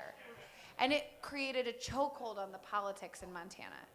And when it came to the late 1960s, we looked around and said, we have a problem. The 1889 Constitution is stopping us from being able to effectively govern locally and at the state level. And so this is how we get to a constitutional convention. We elect a commission, and the commission comes together, and they study it, they come up with these findings and recommendations. Did you get the money? Is that the bag? Yeah. It's the donation for Upper Seventh Law. Yeah, that's for us, right? Brought my bank bag for Rylee. So And TJ. you have this recommendation that happens, and basically what they say is like, listen, we have to have a constitutional convention because there is no way to fix the document that we've got to allow us to effectively govern. And so they come together, and in 1970, the people of Montana vote for having a constitutional convention, and they vote for it by 65%. Disco made us reasonable. It's like what's that? Disco made us reasonable. Yeah. That was a disco era. I mean, Exactly. think about it. Long We were like- sideburns, bell bottoms. Right. Yeah, The exactly. Bee Gees And didn't fucking, give we're us for the anything. people. Yeah. Exactly. Yeah, but that was Graybill's granddad, I think, who was the Yeah, that's right. Yeah, There's yes, a bill to ban and those in things. fact- Yeah, he seated everybody alphabetically. Said, no, you're not sitting next to your buddies. Nope. No, Nope. exactly. I like that. And you know what the beautiful thing about this is? So we have a should do it really now. fun little story about that. So Leo Graybill, who's the chairman of the Constitutional Convention, he says we're sitting alphabetically. All these people, they ran with party affiliations. They were Republicans, they were Democrats, and they were independents. But they get to Helena, and Leo Graybill. Were they Whigs too back then? I'm just Yeah, kidding. exactly. There is a fourth party actually, and I don't know. I have to go remind myself. Yeah, who knows what it is? Anyway, but they all seat themselves, right, alphabetically. And the result of this is that C.B. McNeil, a guy who ultimately ends up in Polson, who is the dyed-in-the-wool conservative, he ends up sitting right next to Mick McKeon. And Mick Super McKeon liberal. is like hair on fire liberal, right? Supports LGBTQ back then. Yeah, totally. He's like, I'm already gay. I know. You know? Now listen, they sit next to each other for the whole convention. And they're talking and in fact, I mean, here's the fun fact. These guys grew up in Anaconda together. They were not friends when things started. No. But you know what happens? They spent time with each other. They spend time with each other and they become lifelong friends. Just like when I have girlfriends that like have boyfriends or guy friends that might work for me or be my friends, the more time they spend together, well, heads without a girlfriend. It happens. It's happened. It happens. Yeah. I'm not really sure that that's exactly what we mean, but yeah, It's kind of what happens. You know, you spend enough time together, you're gonna love each other. It's true. It's true. Now the thing is, I thought you started looking like your dog. Oh, sorry, man. I thought it was something about your pet. Sorry. Yeah, I know. I got skeletons. okay, so it takes them 54 days. They write a constitution. It's this great document that if you would like a copy of, you can have one. They're green. They're really cute. They are here We for like 'em. free, Every legislator has one in their suit coat pocket. except the Yeah. Republicans. Does it include the right to abortion, the one that they've got? Yeah. Because the one that we've got sure does. Regier ripped that page Small out. print. Regier just ripped that one out. That don't exist. Well, the people of Montana beg to disagree. Yes. So it takes them 54 days. They write a document. It's amazing. And every one of the 100 delegates, That's the most amazing stat. it is amazing. That's every amazing. one of the 100 delegates that attended the Constitutional Convention sign it and recommend it for the people of Montana to vote on. And that includes... That had something to do with Jimmy Carter, though, too, probably. He won, you know. Absolutely not. It's History's greatest McEwen monster. and it's McKeon and it's everybody before and after. They all agree to sign this Constitution. Now, some of them withdraw their signatures later. Politics are a real thing. They enter the room after the fact. But in the moment that they make this recommendation, it's unanimous. And like then that. the people of Montana, and this is a really important thing that we say during and I just want people to know, right? Like we do this presentation for anybody who wants us to do it. We have cute little cards where you can have the contact information, but you can also get part of the preamble of the Montana We'll do it this summer here in the Constitution. beer garden. We'll do $1 beers for people. Oh, Come and I learn- love it. We're Learn gonna about have your so much Constitution. fun. We're Let's coming get back. You fucked got up. the preamble up there? Throw up on your We Constitution. do. We Throw have it up at the on your end. Constitution. We have it at the end. But it's also on these cards. So if you are like, ooh, I want this whole presentation, you got to email us, and then the person on the other end of that email. Is this on video? Is the whole presentation on video? No, See, well, that's why I'm hoping that you can because you use need this. to see it live and in person. I mean, you can edit me out, you know, but We will. yeah. Oh, you should. Ed, I never would. But the thing is, Yeah, right. that we're going to get to that eventually, Totally but I believe think you. it's really important. We got to be live and in person because we got to have the opportunity to ask each other questions and to talk about it. And so we aren't putting this. I mean, I recognize we're going to be on YouTube, and you guys are going to hear a few of the fun facts. So Yes. if you got to hear that in advance, then you can't cheat when we give away hats. Oh, You know, because we're gonna push this stuff out too, Rylee. This is important. Yeah. I mean, it's really important. So what I think, though, is worth keeping in mind is that when we decided to have a constitutional convention, 65% of Montanans voted in favor of doing that. It is a lot easier to agree that there is a problem to solve than it is to agree on what the solution should be. Because the solution's fucked up and takes years. It's so hard. We have to get together. We have to have deep conversations. And here's the thing. In 1972, we were successful in agreeing on a solution to the problem. We passed this Constitution, and the Constitution was one that all 100 delegates agreed on, and just barely 51% of the Montana population also agreed on. And that's a beautiful thing. Do you know about when that went down? You know, we had TV then, we had everything, and was there a lot of money? Because, okay, this year we had an important initiative, in my opinion, 126, to make our primaries wide open. And that did not pass. It was leading in the polls until with 2 weeks ago. Steve Daines pulled out $300 million from the RNC and put advertising against it in Montana. From what I understand, that is not constitutional. That was not a legal move, but it was allowed, and nobody in Montana fought back on it. And I'm not trying to change the subject, but this is what happened to us this year. When this happened, and I don't know if you're familiar with it, but was there pushback when it only won by 51%? I'm assuming two sides are just much like today battling for it. Was there funds put into both, both sides saying yes or no, vote yes, vote no? Definitely, there were huge efforts on and both back sides. then would have been the conservatives not wanting to change it, or the Democrats? Well, I wouldn't. Because right now you have the conservatives. I mean, it is. I don't know what happened in 1972, but I think it's valid to wonder. Who are the forces behind trying to defeat an initiative or to pass one? I think it is too, but one of the things that I think is really important to keep in mind that's different between now and 1972 is that we don't have disco anymore. Well, that's one of the really disappointing things. Yeah.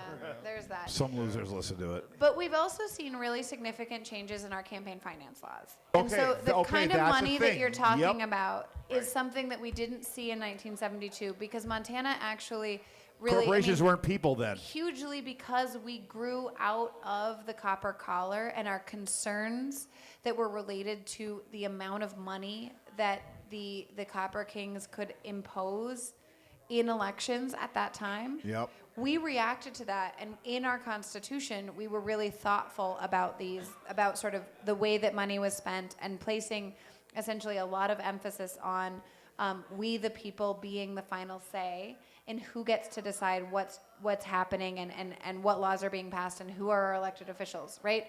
Now, we have seen real changes. Yes. And largely because the federal Constitution has been interpreted to say that corporations are people. Which is fucked up. Money is speech. Money is speech. Fucked up. AI is speech. And here's where I don't give. I don't know. We've seen that in the Supreme I really Court don't give just Obama and Biden a lot of credit because none of that's changed.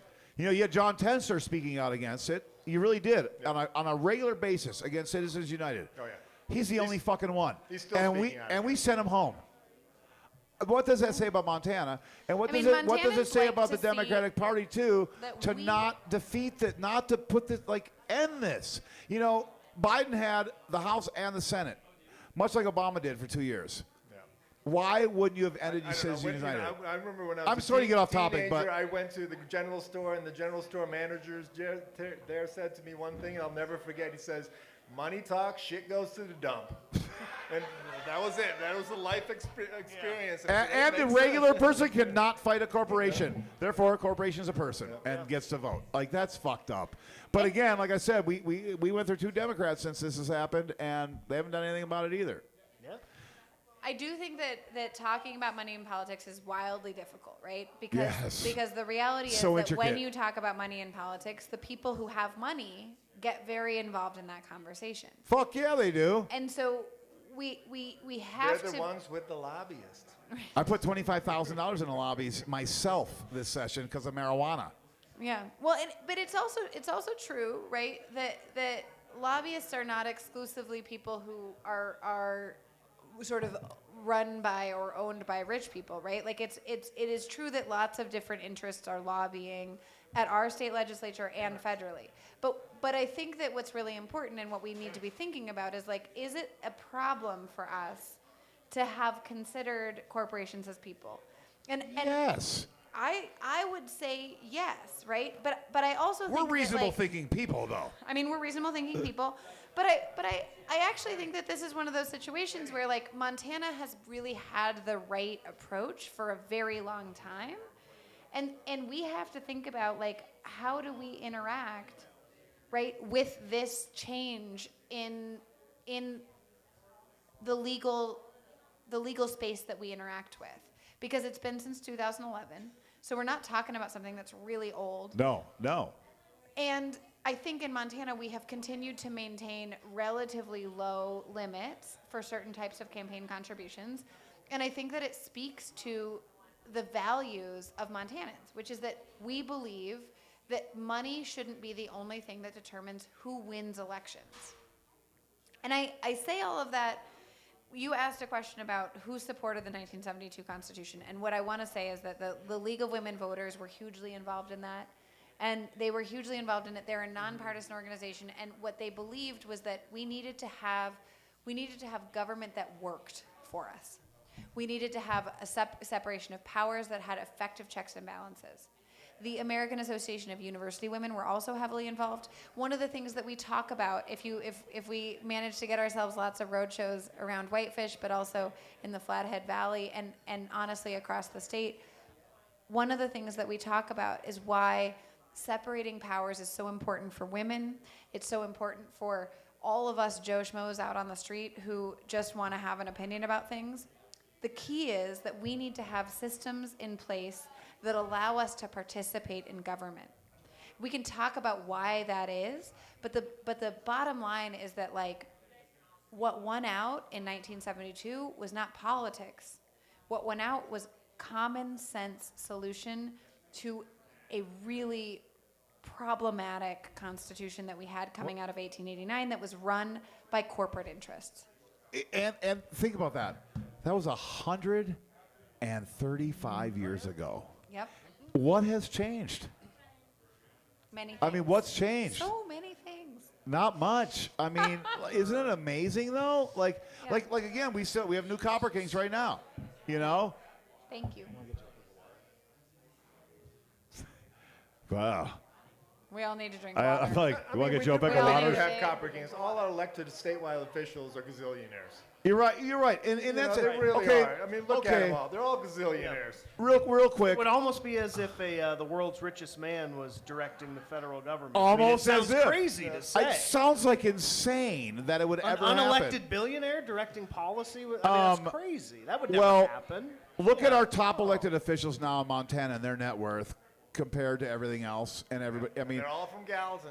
it's just like our national politics right now. These big money does people. Trey Downing live? I don't want to stop the road show though. Rylee, Yeah, continue keep the road going, show. keep We going. gotta get No. through this. And Well, so I'd like to take this where you'd like us to go in the. I mean, Ed, you can take wherever you want to go. I mean, we can. I'll go anywhere Let's think. So, okay, here is. as long as Joe Peck's coming with What me. I'd like to know. He'll be there. Yeah, you all are along for this ride no matter what. Okay, here's my Reasonable and question. prudent. We're going to go 110. We're not doing this These 50 three mile an hour guys, stuff. all of whom No, have too reasonable much prudent. knowledge about the Montana Constitution, which I love.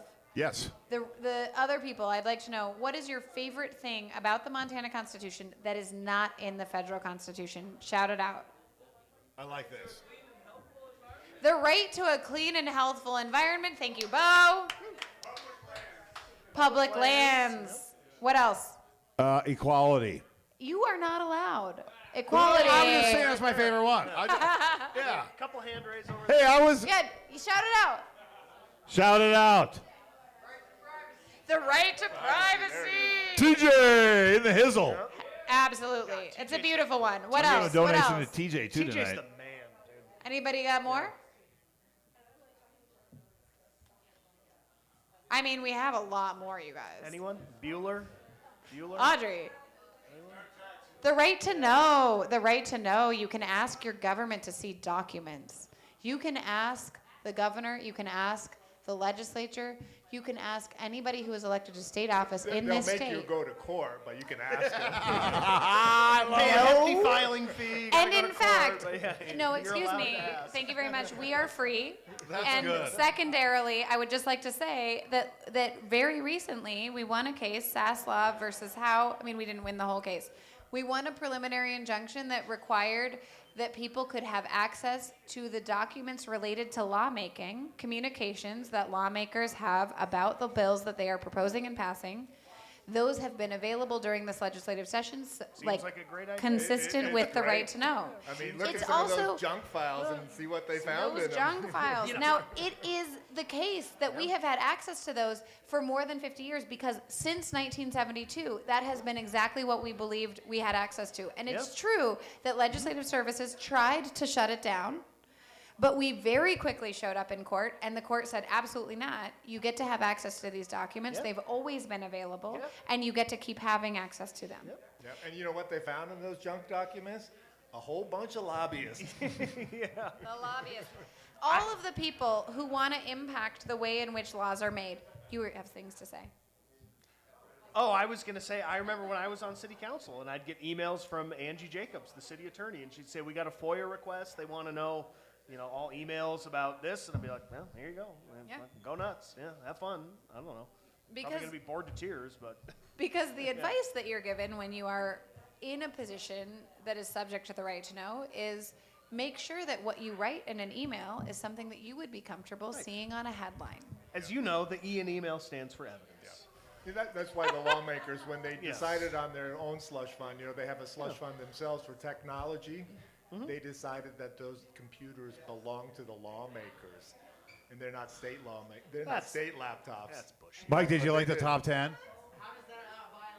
Did you like the top 10 about Gianforte's Say that again? spending the slush money? How does not what? Well, I love this question. Will you tell me your name? Don't give him it. That's TJ. That's fine.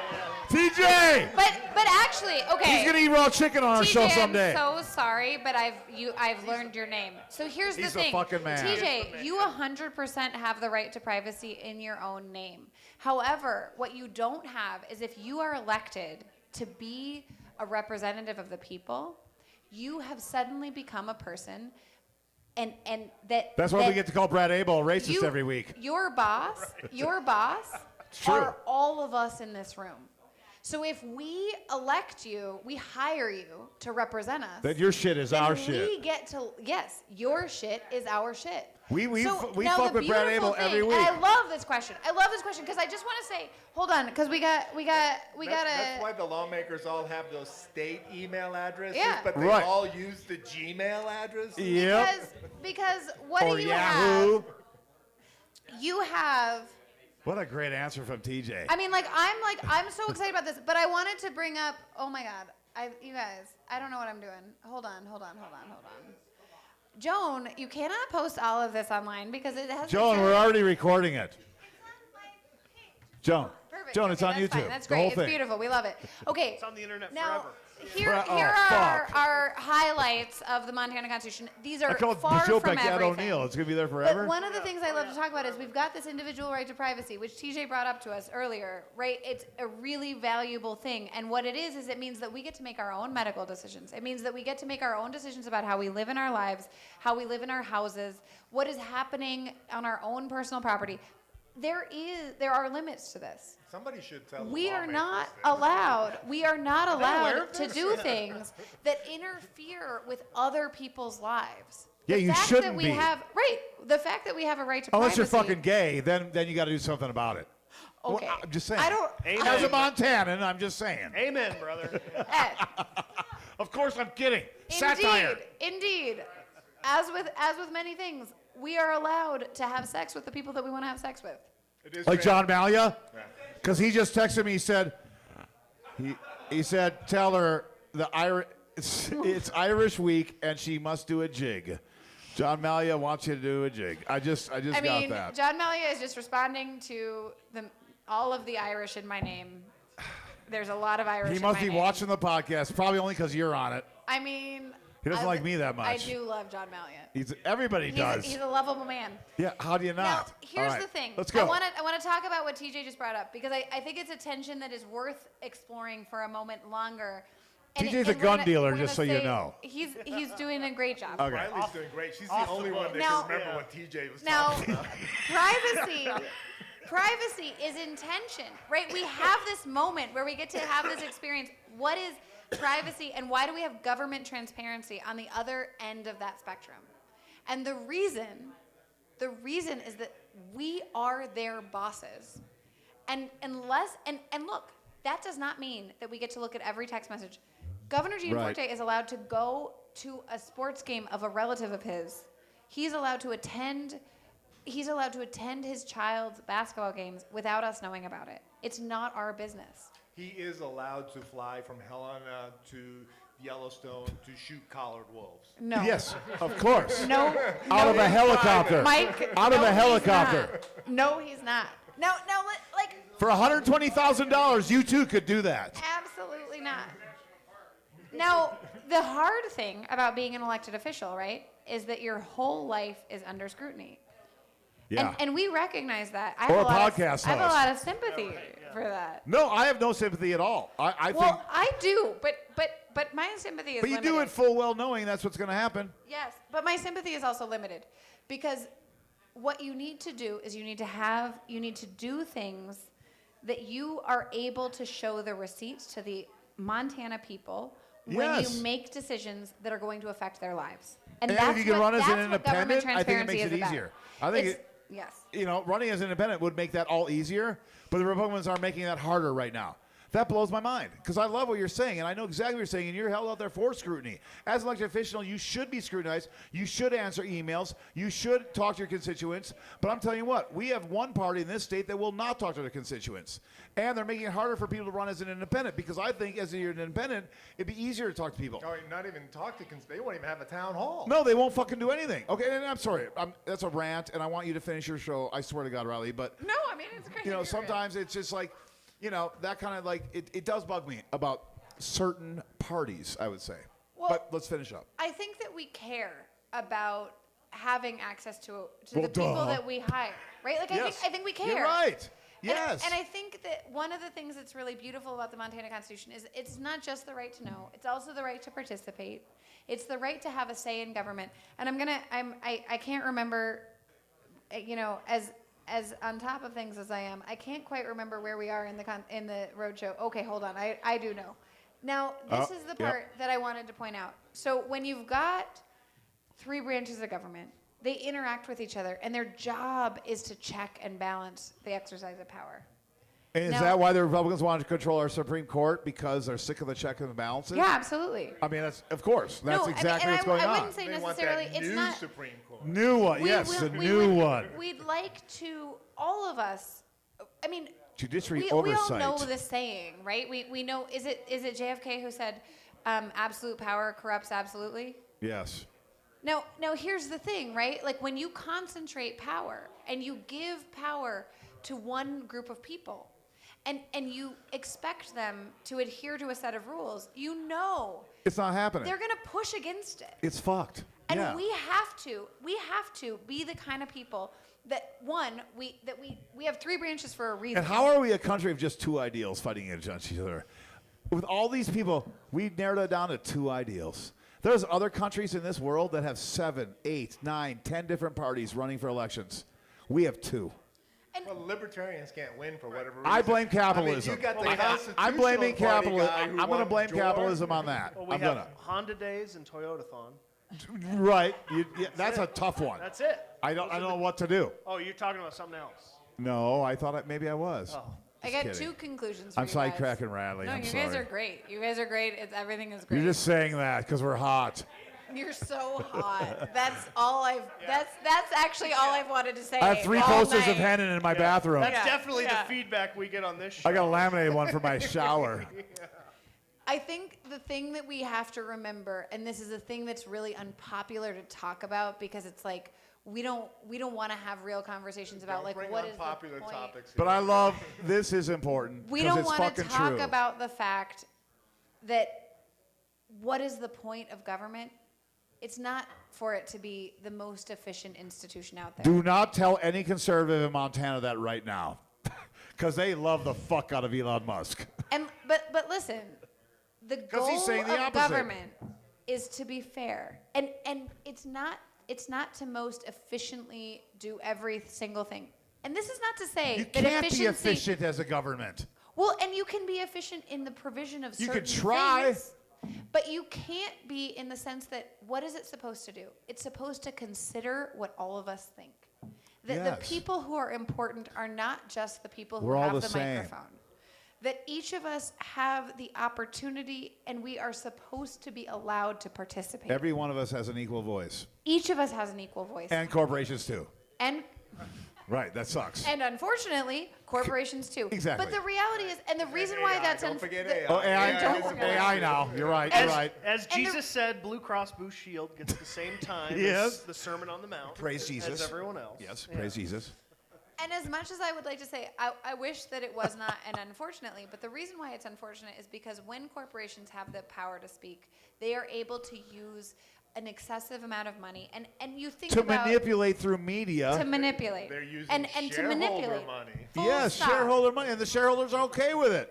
Well, Argue that the corporations bought office? Couldn't it be argued that corporations are running this country not for fair? Well, of course, that's a deep state, TJ. We all know that. Absolutely, yes. I mean, it could be argued. And I would say that the good news is that it's not uniform. The True. bad news is that it's definitely part of the system that we have created. Well, it's not uniform because there's competition for There- that dollar. Well, and because I think that there are people out here who are present right here today in your bar. Like me. That Apparently, care, you're looking at me, so. that care, well, totally, but that it's not uniform in the sense that like many people are being elected to office that are not necessarily supported by corporations, and sometimes you see that money is not the only thing that speaks, and sometimes it is the only thing that speaks, but we don't always know exactly how that's going to go. The people of Montana, but also people more broadly, like we vote for the things that we care about. And sometimes we don't know exactly what we're voting for. And For I the think, majority of time, you're damn right we have. right. Yeah. I think it was in Moynihan who said take their money and vote against Moynihan, interest. yep. There's a little more in there. We're changing right now pretty fast. But, Rylee, to your point, what you just said, yeah, man, for the Right. fucking majority of our history, yes. Right. And I think that is it's a real thing that we can expect if we commit ourselves to a world in which our voices matter.